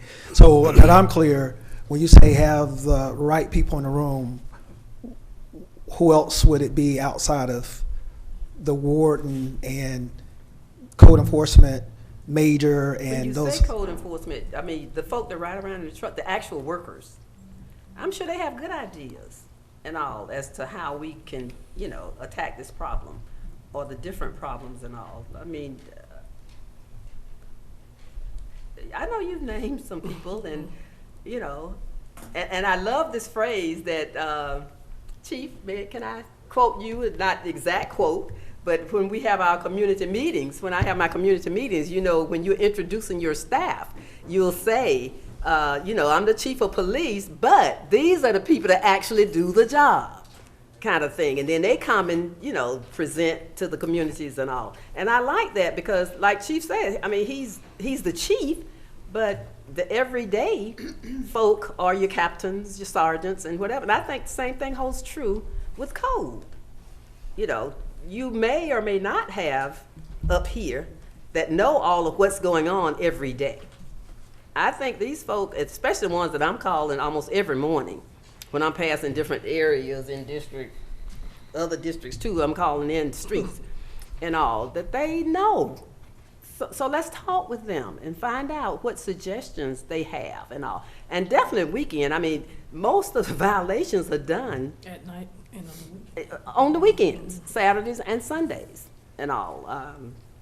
I'll call something in on a Thursday, Friday, but a Monday, I'm calling the same streets in again because the weekend folk have trashed the same places again and all. And I love it the way the captain and I say sergeant, lieutenant, but anyway, how they do, because it's been such a repeat of streets or repeat offenders, they automatically put in, you know, okay, we're gonna do these streets, this street, this district, whatever, every so often. I'm not sure how they do it with the day, but I was looking just today and I saw some people walking up and down 314 and all that. That was gonna be on my list this week, and it's just Tuesday, but it was trashed over the weekend. So, I mean, I like the way the workers are doing it, and they know what's going on. So if we would include them in this planning or changing, or even if we need to change, I wish this is just one of my pet peeves, code enforcement. It really is. Duly noted, Commissioner, not a problem. So I don't want to take up all the time, but please let's revisit this and really get the folk in the room who actually do the work and all. And maybe include some of the citizens and all. I have presidents of some of my communities and all, and they're calling me, you know, sometimes when they have problems with getting stuff done or whatever. So I would appreciate that. Yes, and ma'am. feel a little bit more comfortable with this because everything I think you've named, county offices, code has been under. And here we go back again. So I know you know this, Commissioner, but for the other commissioners that were not on the board at the time. So prior to that move, all of code enforcement was not under PD. Residential was, commercial was still under community development. It's not until we got them to corrections that we actually Some of the had, changes were made even before you came commercial. over. Ma'am? I said some of the changes were made even before you came over to the county. You were still at Parks and Rec. So there were changes even back then. Right. Yes. Okay. Okay. Yes. Anyway, Yeah. I'm done. Okay. Commissioner Allen? Yeah, so, I'm just making short. So I read the resolution, and in the resolution, there's a 10% supplement granted to the warden for taking, code enforcement. If changed, would that supplement go to the new director? Yes, ma'am. Okay, that. And I think, a lot of these things could be solved with additional officers, hiring new people, because in that way we'll have more people to work on the weekends. we'll have more officers being proactive. One of the complaints I get is that a code enforcement officer could see something on the road and they'll ride past it, but of course they're heading to another call. The citizen doesn't know that, so they'll call and say, hey, Commissioner Allen, code enforcement just rolled past a whole bunch of trash. So hiring additional officers, maybe we can have those people just go out and look for stuff. The same, that makes sense. I do think we need to be open on the weekends for sure, but I don't think the answer is the police department. The reason why I say that is if we do decide to do it under the police department, I would recommend us now in hiring more sworn officers. And quick question really quick. So there are correctional officers that works under code enforcement, and then there's regular code enforcement officers, right? No. So the code enforcement officers are correctional officers. Post-certified? So there's the code enforcement officers that are under corrections, but they don't, all of them they don't have to be post-certified. So since A was police department, if the board does decide to go with that, in addition to code enforcement officers, I think we need more regular sworn officers too, because how will, that takes away the captains and the sergeants and the lieutenants away from the police department. So how are they gonna function if all of their officers are on code enforcement? So the idea was, or the recommendation could have been that the code enforcement officers under corrections right now would all be transferred under PD. So even though they're not sworn, you would use the resources of PD to assist with the patrolling and providing updates on some of the code violations in space. It wouldn't be the officers in the streets' primary responsibility, but they would work in tandem with the individuals in said space to help them with that. And the reason why that became part of the recommendation, and it would minimize having to hire an exorbitant amount of additional officers to do that, because you'll utilize the resources from PD to help with that. Example, if code enforcement officers are now assigned to a sector, and they're part of hearing the roll call that they're having in the morning on a lot of that, not only are they hearing some of the challenges associated with some of the criminal issues that they're dealing with, but they're also hearing about some of the code violations. So all of them are working in tandem to maximize the resources all at one. Now, it wouldn't negate the fact that wherever you move them, you probably still would need additional officers, but you may not have to have as many because of you're maximizing the resources in a different way. Well, either way it go, we need more PD officers and more code enforcement officers. So I would hope the budget committee will consider that when looking into the budget. Yes, ma'am. Thank you. Okay, thank you. All right. Commissioner Reeves? I only have 3 questions, let's say. Can you go back to 2 slides, I think it was? When you talked about the 3 structure options? Yes, ma'am.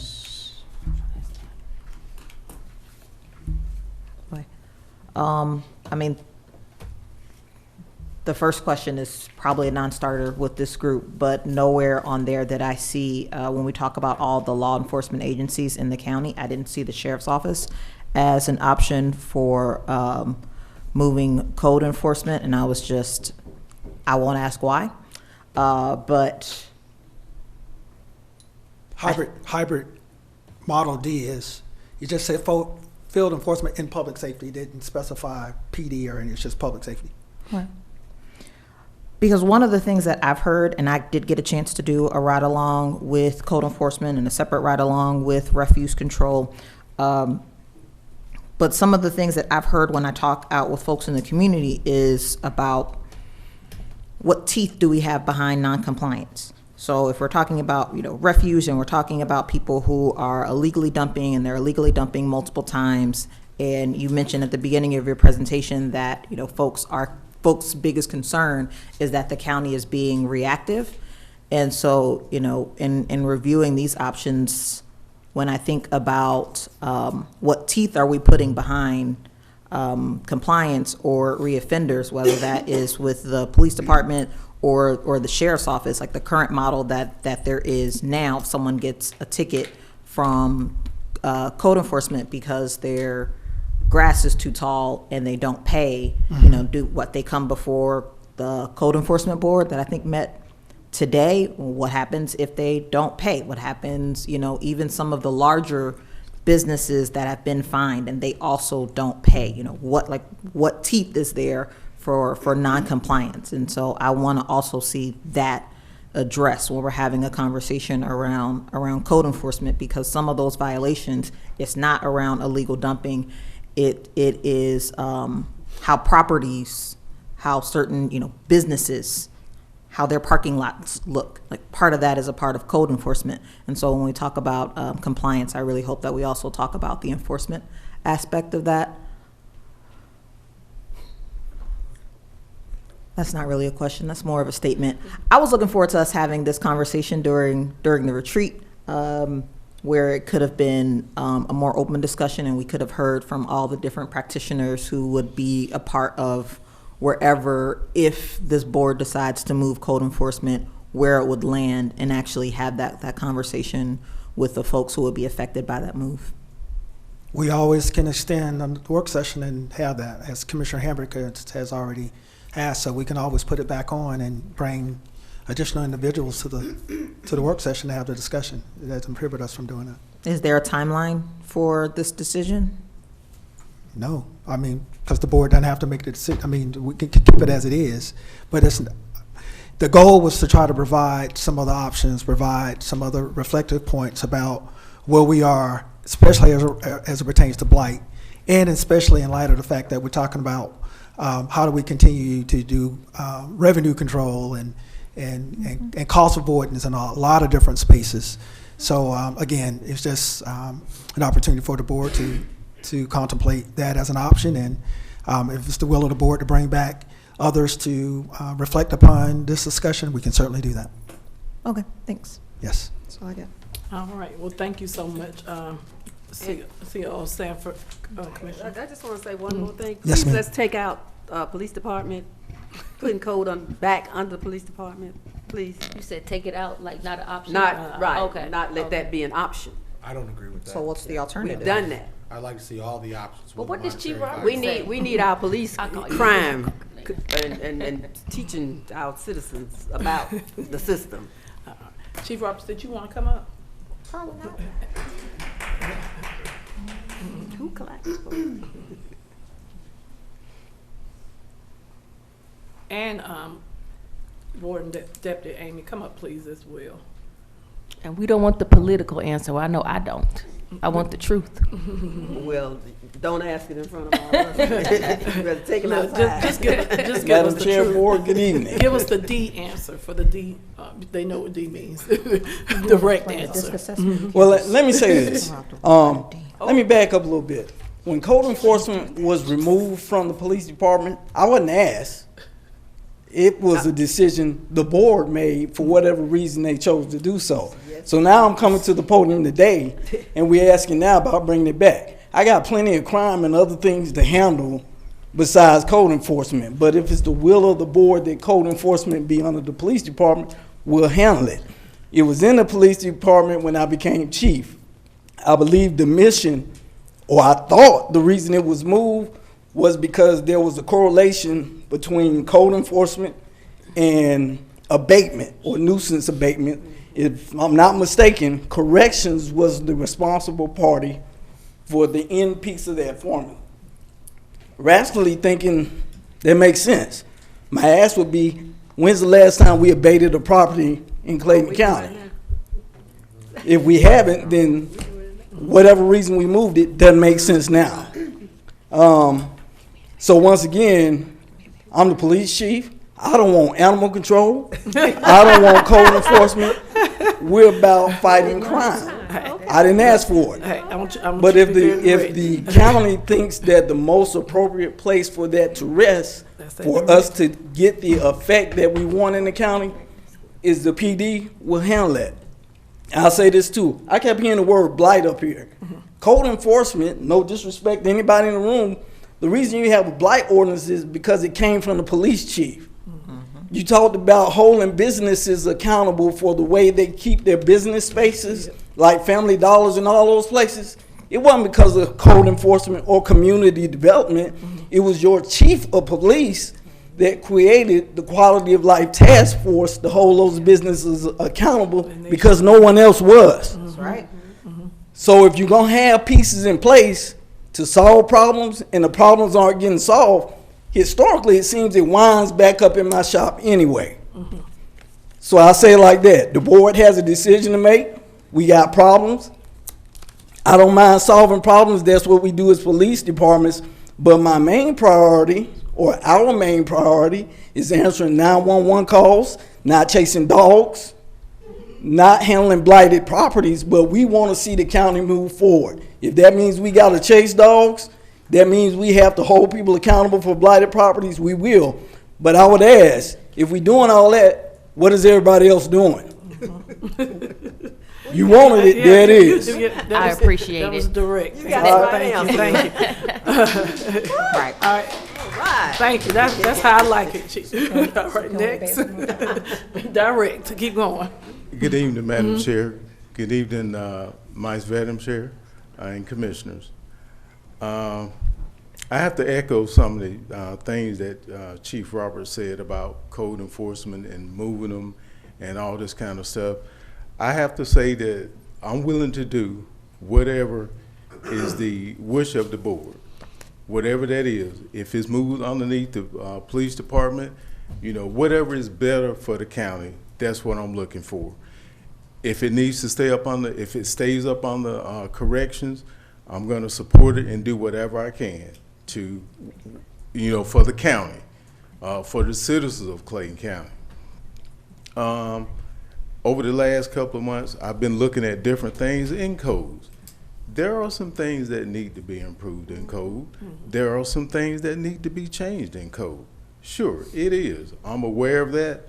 And we're in the process of working on some of those different things. And we're going to be looking for different avenues. Commissioner mentioned about the teeth of what do we do with violators and all this kind of stuff. To me, very, very simple. We have to look at a different avenue as holding people accountable. The first thing is education awareness. But we all know that doesn't work all the time. So where's the teeth? Well, I would like to create our own code enforcement board, okay? So we can maybe hold those people accountable, whatever the case may be. And when I say create a code enforcement board, I'm talking about as chief got a lot of different things, the judges have a lot of different things they got to have going on also. When I say create a board, I mean maybe get a part-time judge or something like that and let it fund itself. A part-time judge and a clerk. Now the fines and all this stuff or whatever the case may be, that's a possibility of letting that actually afford itself. And that would be some of the things that I would go towards improving code enforcement if it's left underneath corrections. And I have hope a question I hope it too stays as under well. correction. Yeah, I have a question too. Based on the calls in the evening or whatever, do y'all have any data based on how many calls you all get at night and on the weekends, more or less? Well, Just we'll circle back. I know you can't answer that now, but just come back to me on that one. Okay. Because I just want to know how many calls you all get on the weekend versus everything. we do get quite a few. I do okay. know, and you know, we trying to we get left messages or whatever the case may be. But as the commissioner mentioned, also talked about maybe weekends or something like that. Absolutely, that's one of the things that we could take a look at And revamping. and revamp Yeah, okay. some of the different That's things. good. Okay. You know, and I applaud that. Just take a look at it and see what's best for Clayton County. Some of the things that's in code now, some of the things are just a little bit outdated or whatever the case may be, need to be changed. I'm willing to look at all of that from top to bottom and go through and see what we come up with.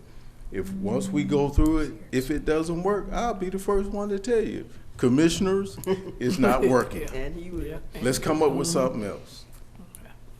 A quick question. At the 2025 board retreat, I believe it was presented for code enforcement court? Quality of life. Oh, with court. some type of court. Okay, so I guess we can consider that. But then also, how long have you been in this position? I'm sorry, I don't remember.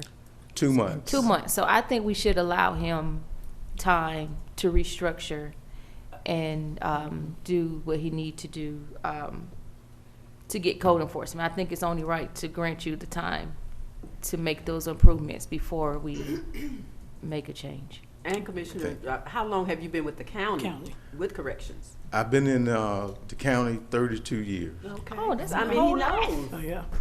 Like I said, that's the expert. So I just, like I said, for me, I would like to see you and your team come together and you all kind of put together a plan of how you're going to deal with, you know, when you have issues at night, on the weekends, and then how we deal with the violators that keep doing things over and over again, and then go from there. I would like to see that as well. And those signs sleep. Absolutely. Yeah.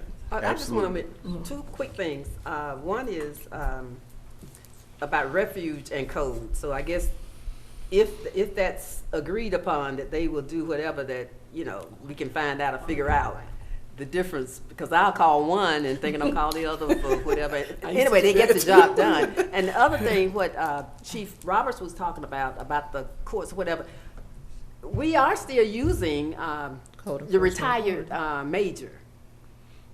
As far as cases are concerned, for abatement and all. Chief Roberts, come on up. So we're still working together.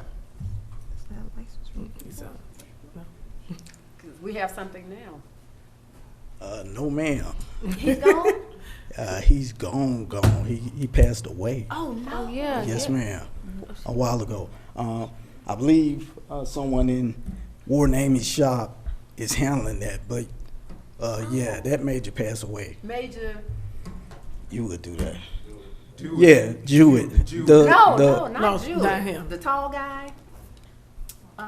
Oh, Ken Green? Yes. He's not doing that, no ma'am. Oh. No. That was assigned to Major Jewett.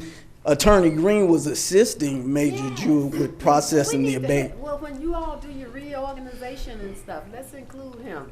So Ooh, Major Green? Yeah. The police I know department he's legal part-time. advisor? No, I know he's part-time, but he would give clear direction as to the process of abatement and all. He can assist, but he's under the PD umbrella, tasked with PD But duties. y'all working together.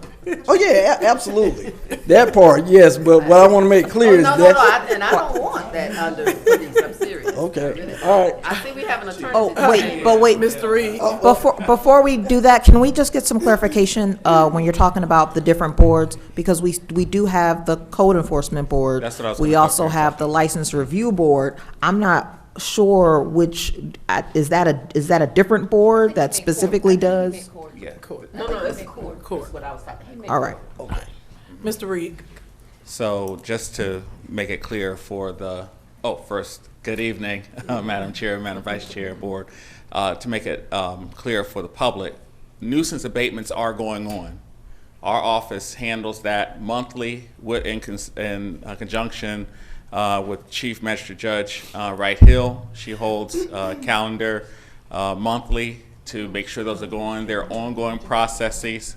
And so, yes, they are going. I handle them personally, so I know that they're going. Yeah.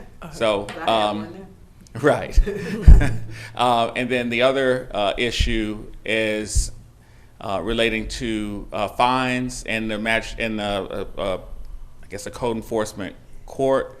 We're doing code enforcement weekly. We have folks in our office who go there and handle all the citations.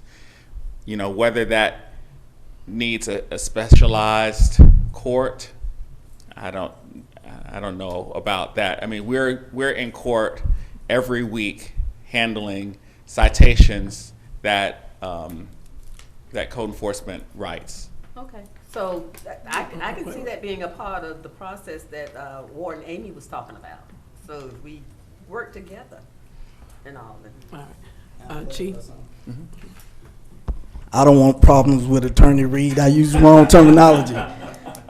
The thought process behind the original transfer from PD to correction was not abatement, it was demolition. And I believe, is that correct? I had, I believe corrections and T&D were partnering to demolish abated properties. Now, I don't know, that's what I meant as I look at that hotel on Old Dixie and we talk about abatements, demolition of properties that are a blight on this county.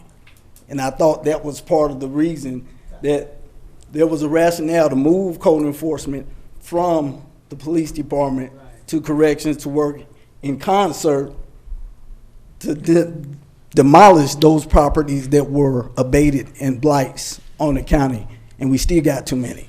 Yes, we I think should. Ward Yes, wanted we to say do. something.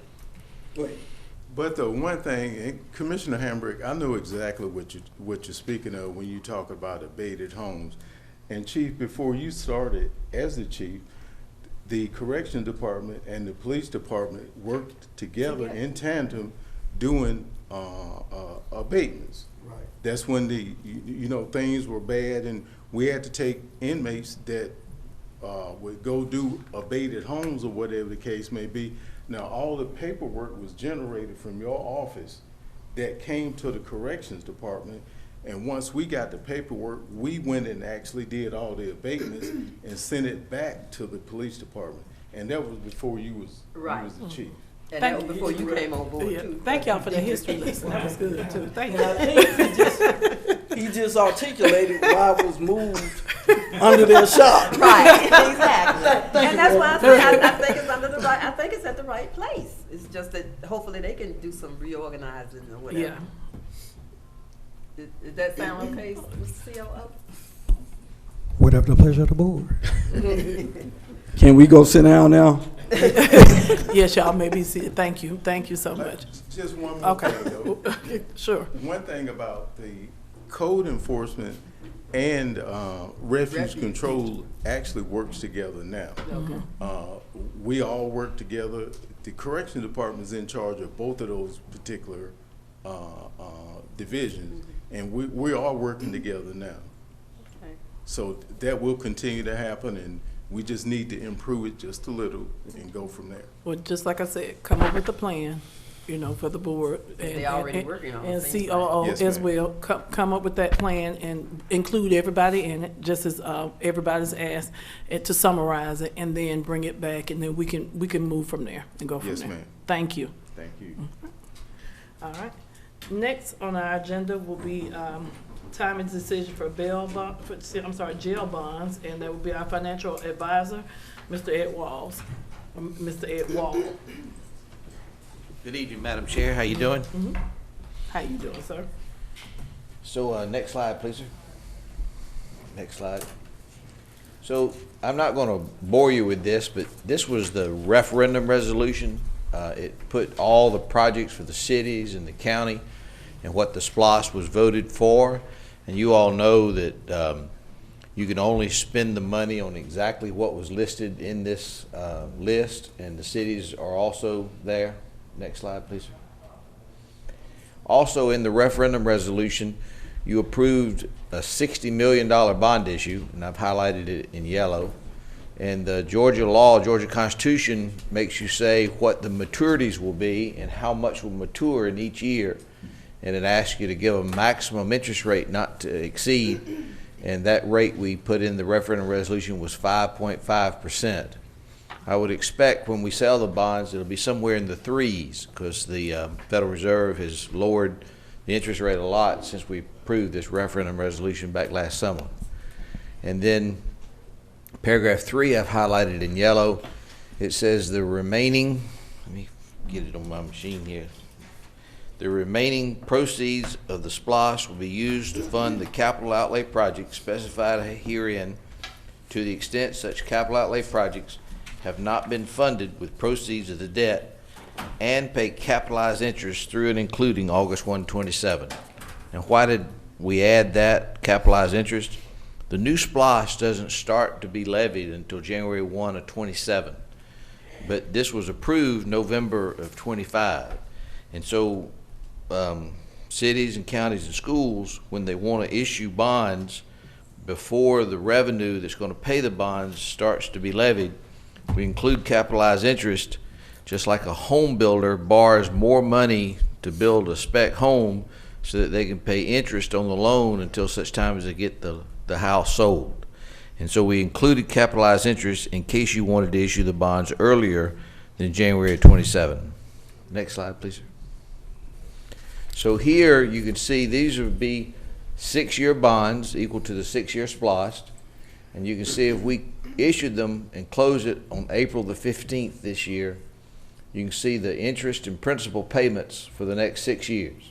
And this was assuming a 4% interest rate, so I can be conservative, but I'm hoping to issue them whenever you decide to do it, somewhere in the 3s.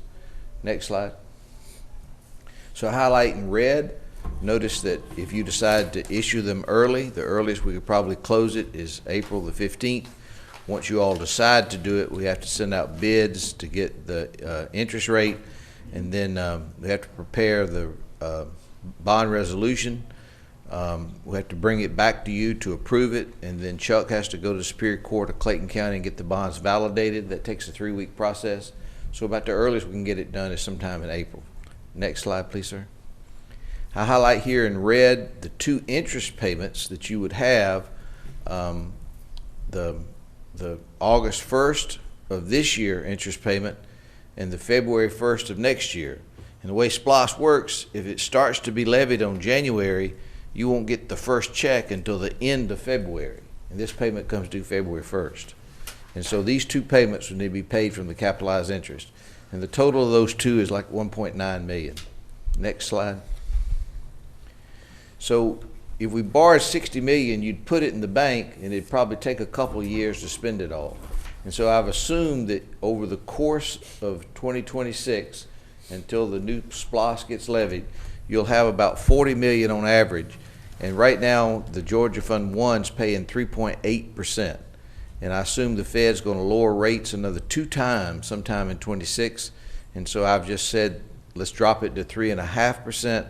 And so it says the interest earnings that you could expect on the money invested during 26 before it's spent is $1,112,000. That's 286 days at 3.5% on $40 million.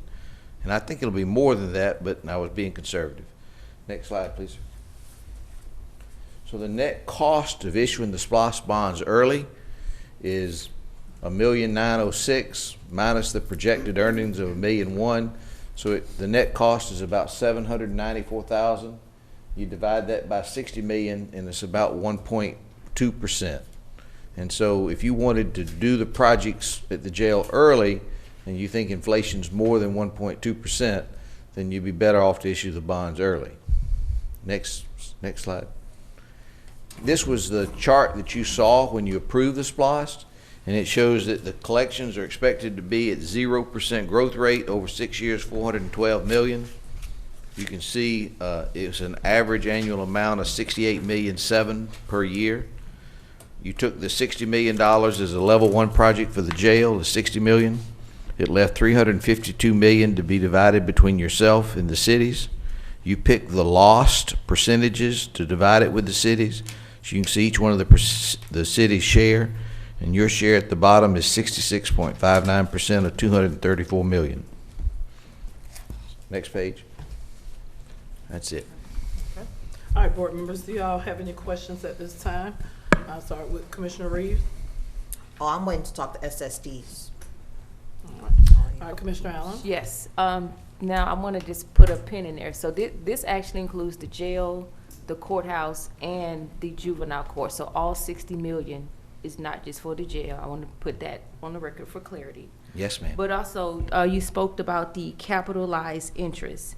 Is that a normal way to handle the gap before we receive the SPLOST revenue? Yes, ma'am. Many governments use it. Okay, and then the next question is, can you explain how the capitalized interest allows us to move forward with the project without touching the general fund?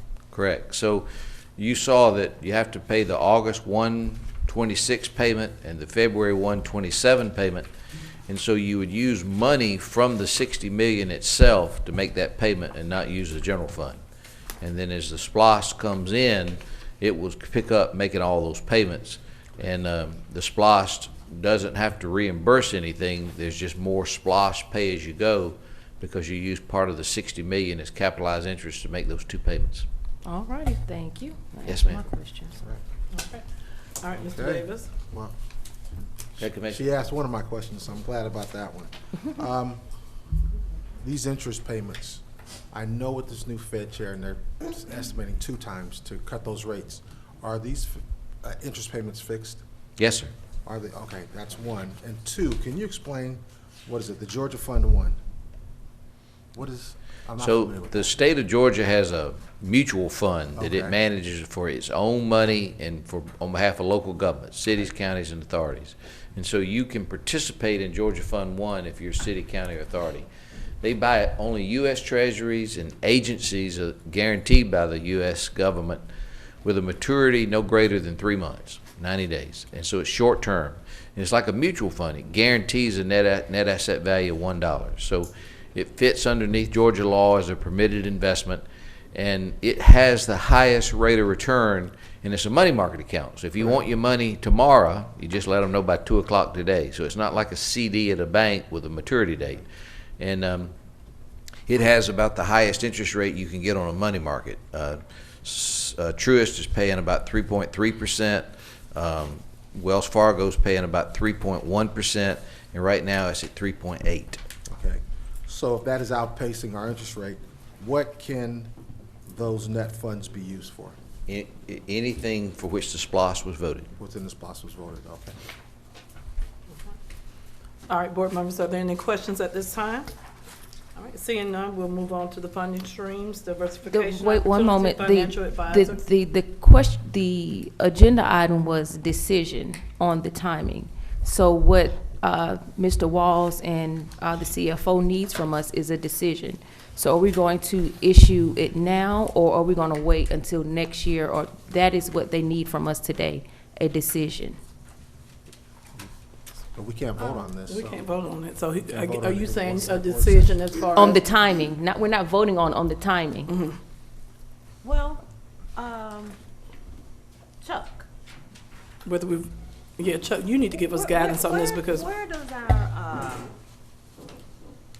the facilities, whatever. Oh, the board PFA. come Public in? facilities. PFA, yeah.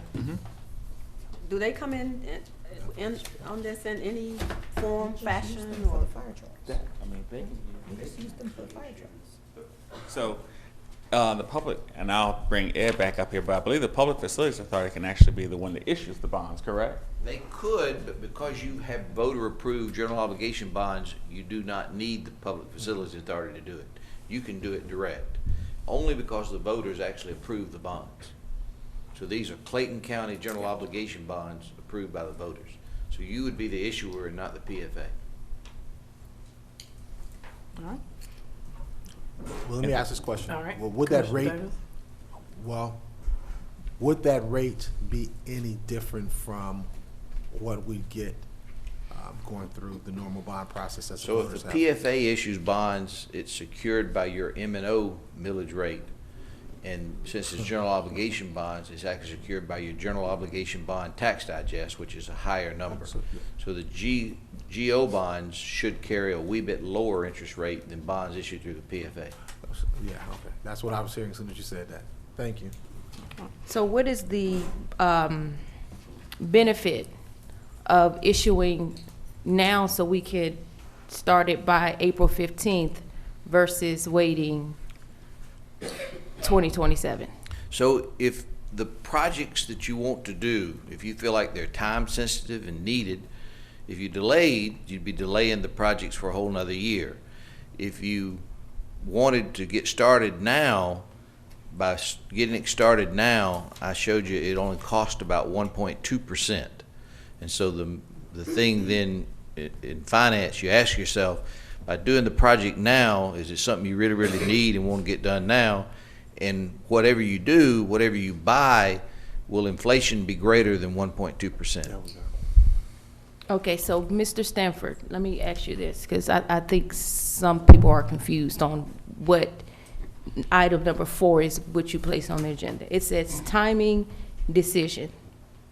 So legally, Attorney Reed, and what can we decide on today? Not vote, We- decide on. If we have a general consensus as to your discussion that you're all are willing to move forward, then we can just start that. Now, I do want to say that all of the work that goes through for upgrades to the jail will require the public works process, which is not something that will be done like next week. So there's going to be some lag time from the time that an RFP starts, advertised, awarded, it'll come back, but to have both of those going at the same time so that when there's an award, there's already a funding source that's there to start that. That's up to the board as how fast that you want to have that done. But if you start now, you are not likely to have, and I'm sure Carol could probably put about at least 4 to 6 months.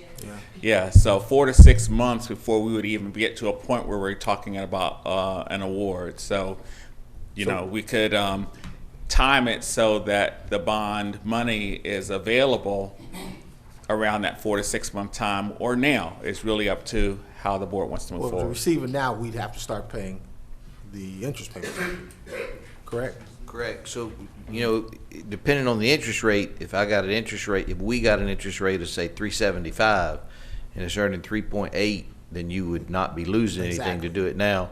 If my rate was 3.9 and the investment rate's 3.8, we'd be losing that 10 basis points. Correct. So, and I know with the potential of those rates dropping again, for me, it's more or less, let's move to the timing to where hopefully we can get another rate drop, as well as have the bid done So I can right after we get those, we ascertain funds. So I can do the bids, the bids have to come back to you to approve. And so right now, we're based on my estimates. If I got the bids, you'd have hard numbers. Great. Any other discussion at this time? And I think to Commissioner Allen's point, is just need to get some sort of consensus as how soon do you all want to move forward with, we can start the RFP process now. But that would be really contingent on the board saying, well, we want to move forward with starting to get the money, the financing for that at the time that's appropriate, with Mr. Wall gauging when it makes best sense to do it. My thought is we need to start that RFP process now, because we can always still wait a few months for that hopeful, for a potential rate drop, and then still go back and begin to ascertain those funds. Any other discussion? I do want to speak on one thing. Yes. Just to go over the public works process. And good evening, Madam Chair, Madam Vice Chairman, Board. So the public works, we do have to have the budget when we go out. So the funding source should be there, because those are contracts you can negotiate. And you negotiate based on the budget that's established at the time you put the bid out. So if you all already know, and we've already started that process, then that's fine. But I do think we need some clarity that, we are going forward with doing that versus just starting the RFP and not having the budget secured. Any other questions? Back to square one. So that's a really, really good point. Georgia law says you have to have the money on hand before you award a contract, else it's an illegal debt. So that was a really good And point. on hand means legally, that's.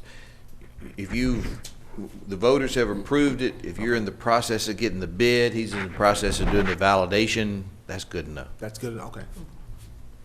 Great. So are we? So it sounds like we're moving forward. Yeah. Okay. Okay. All right. Alrighty. And there was no vote that needed to be taken. No vote. All right, everybody good? Yes, All right, ma'am. we're gonna move on. Item number 5, funding streams for diversification. The special service districts. Whatever. Yes, Go ma'am. ahead. So, next slide, please, sir. So, COO Dietrich Stanford said that at your retreat, you all talked about special service districts. Many of my clients, many cities and counties across the state are using these things. And so I wanted to give you all exactly what the Georgia Constitution says. Article 9, Section 2 of the Georgia Constitution. I won't read it to you word for word, but by general law, it creates, the Constitution allows the creation of special service districts. By general law, it requires the creation of the districts under conditions specified under general law. And then C, by municipal or county ordinance or resolution, except that no such ordinance or resolution may supersede the law enacted by the General Assembly pursuant to those paragraphs. So you all picture a big old map of Clayton County. You get to pick and choose inside that county how you want to draw a special service district. And you already have one now, the fire district, and it includes the cities and unincorporated county, except for Jonesboro and Forest Park, I think. They have their own fire departments. So next page. What are the conditions for spending money in a special service district? Number one, it has to be spent in that district or for the benefit of that district. And that's a key word, for the benefit of that district. Money has to be held in its own separate account. Y'all know you have your own different fire fund. It can fund operations as well as capital. Cities and counties can allocate costs from the general fund to the new special service district for operations, and maybe you could lower the general fund millage rate. So this is a new millage rate in addition to what we levy now, but you could lower the general fund millage rate if you reallocate costs to the special service district. But remember, it's got to be believable that whatever cost you're reallocating, that service is benefiting that special service district. And cities and counties can fund new capital costs through a special service district. Next page. Next slide, please. So I want to give you all some examples of this special service district. So the Atlanta Beltline is a famous one. They have done a phenomenal job at Beltline creating a special service district. Dougherty County has a special service district. This all of its unincorporated area. So Albany is the big kahuna in Dougherty County, but they have city-like services in the unincorporated area, and it's funded by a separate millage rate for the special service district. College Park created a special service district for all of its hotels, and it levies 20 mills on 37 hotels in the city. DeKalb County has special service districts for its unincorporated area, so it has, I don't know, 8 or 9 cities, and everybody's got a different service that they pick. You all have been so fortunate in Clayton. Every 10 years when you negotiate your local option sales tax, you have given a little bit more percentage to the cities than their population justify, and you've had the same millage rate for cities and counties. But a lot of counties and their cities don't get along as well as you do. And so they have all these different millage rates in all these different special service districts. And DeKalb has one for its unincorporated area and another one for designated services to the various cities. And then they have a general fund. Hapeville has a special service district for all of its hotels. It was created specifically to fund a ladder fire truck in order to service tall hotels in the city. Brookhaven created a special service district to finance its new city hall. They're one of those new cities. They have a millage rate cap, 3.35 mils. They're at 2.74 mils. And they needed a 4 mil tax increase in order to fund their $120 million city hall. So they created a special service district made up of all its non-residential property. And that was a new wrinkle that's now made special service districts so attractive to cities and counties. School boards do not get to do this, by the way. It's just cities and counties.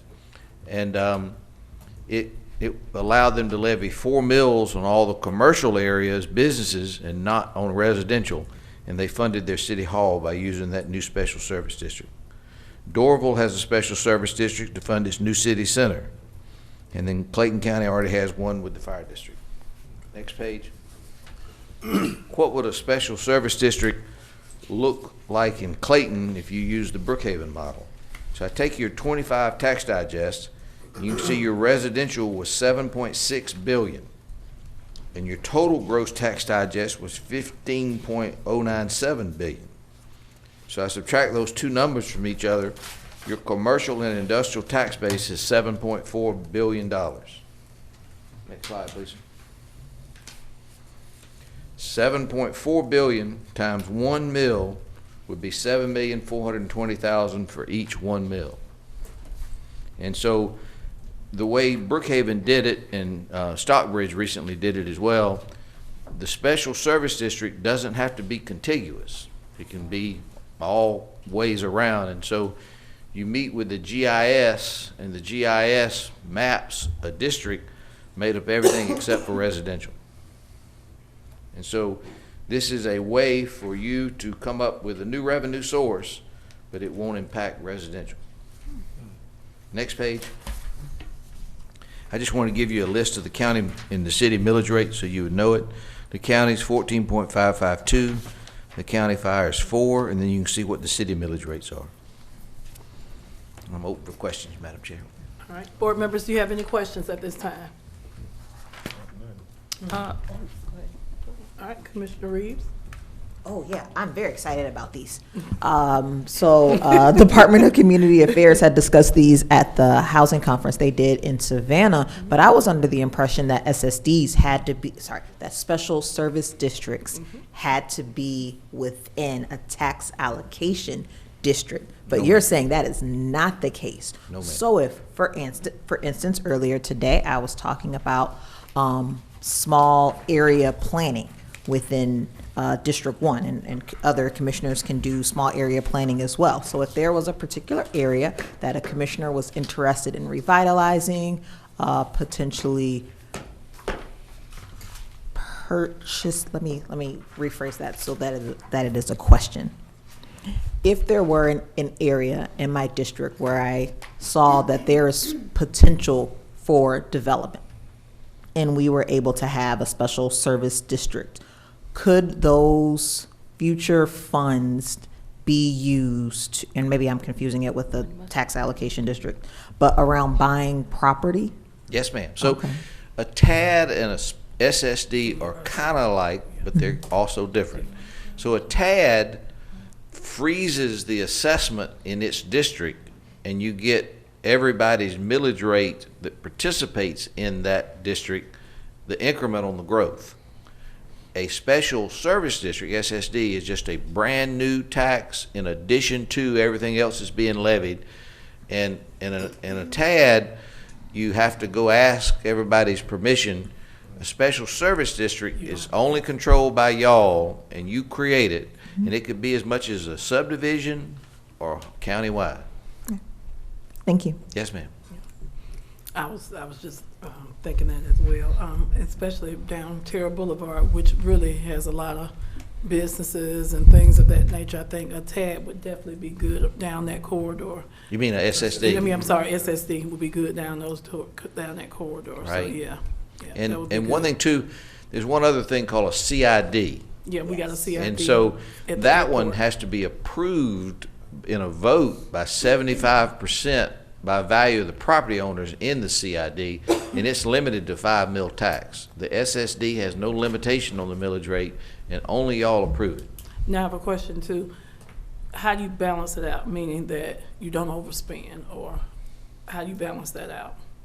So, there comes, So as you're taking that money in, and Right. you're making sure that, I don't know, you leverage it more or less. so there comes a time where your millage rate, you and your fire district and your SSD could get so high that businesses wouldn't want to locate there. Okay. So the millage rate you decide to levy on that SSD needs to be not punitive and not higher. So like Daugherty County has a 19 mil tax rate, and you're at 14.5. And I love it, by the way, y'all lowered it, from 15 and change to 14.5 last year.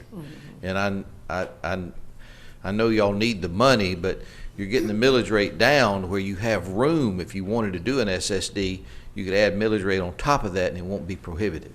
For instance, the millage rate, if you in College Park and you're a hotel and you're around their GICC, your millage rate for the Fulton County, Fulton Schools, and College Park is 70 mils. This is because you got all those special service districts. They still want to be there because they're next to the world's busiest airport. And they're making that money. But your millage rate, just 15 and 4, and depending on if you're in a city, and the school board's 19, so yours is about 35 or 40. So you see you're 30 mils less than just up the road. Any other questions? Well, not really a question, but more so a statement. So as we are discussing the SSDs, I do think it's important for this board to understand or just get a grasp or decision, not decision, I'm sorry, discussion around Senate Bill 382 and how that will affect our long-term finances. And I welcome staff or the C-suite or anyone who want to provide feedback. I know Attorney Reed did send us an email on Senate Bill 382, so I think this would be a perfect time to discuss that in addition with the SSDs and how they can work together. You want to discuss it? You want me to? You go ahead. Well, not only that, but then, you know, there's also discussion that property tax as a whole may be phased out. They're targeting 2032. And just for the board to think about, as Mr. Wall showed your payment for the 2027 SPLOST, those payments still being paid in 2032, and I think 2033 was the last year. So if you're looking at, and I think you said 70, was it 70? Almost half of the tax digest was property tax.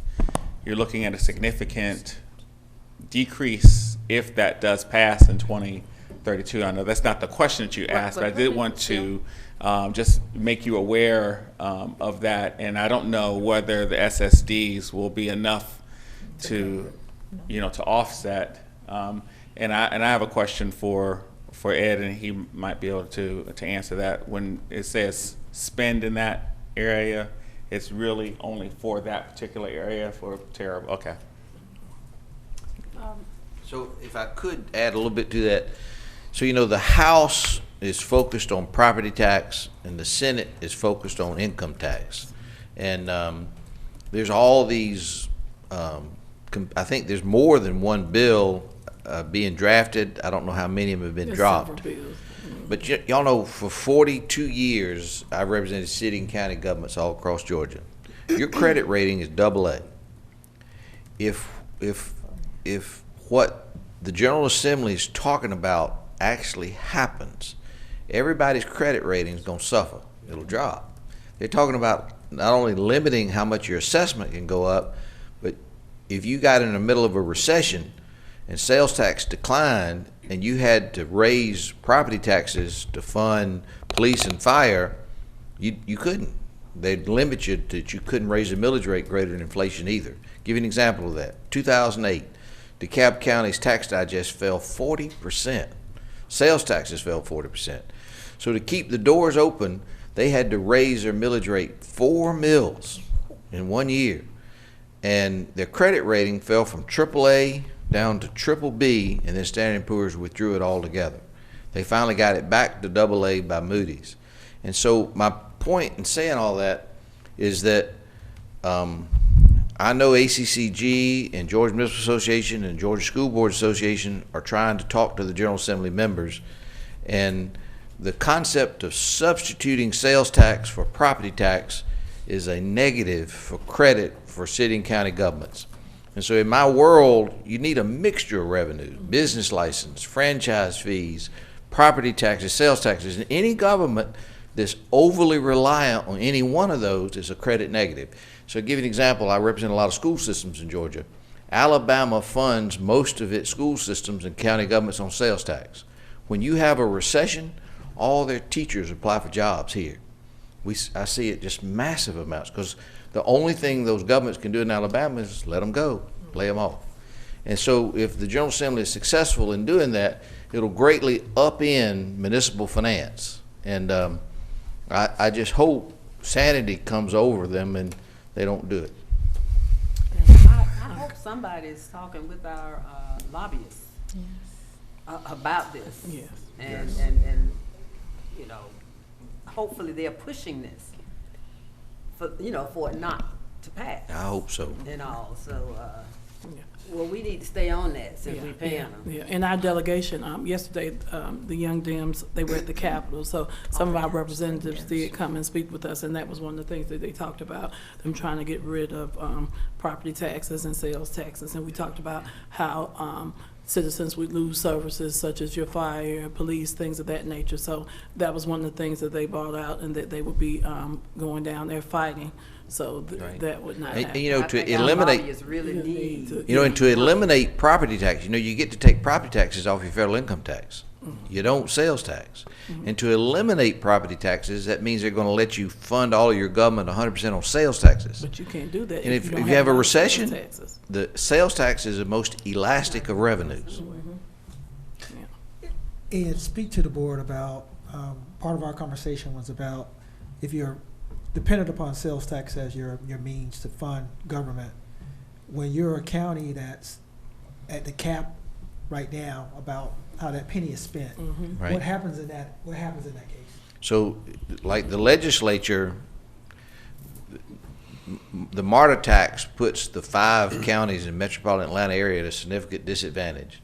And so they're drawing a law for 159 counties, and they say we're going to raise the cap for the FLOST. Correct. But it doesn't raise it for you, because you got a MARTA tax, and other folks don't. And so they got to fix that. If they do this, you got to get with your lobbyist. They got to make sure they carve out the MARTA tax and give you a higher cap than everybody else. So that cap is So they currently have set at work to 9? do. 8%, and then 9 goes for the FLOST, but it's you're at 8. And so we got 4 pennies from the state. You got a LOST, a SPLOST, the school board's got an ELOST, and then there's a MARTA tax. So you're 4, so you, like y'all could have T-SPLOST, but you can't. But we can't. You're at the because cap. We can't. We're at the cap now. And aren't they talking about? could. Yeah, we just talked about Aren't they talking that. about There's that increasing the option. penny or keeping the penny or something? They're talking about increasing it, yes, ma'am. Yeah, but we, But they're talking about increasing it and using that 1 penny to replace property tax. So We it's haven't no, figured out what's happening to our other half penny. yeah. right. Yeah.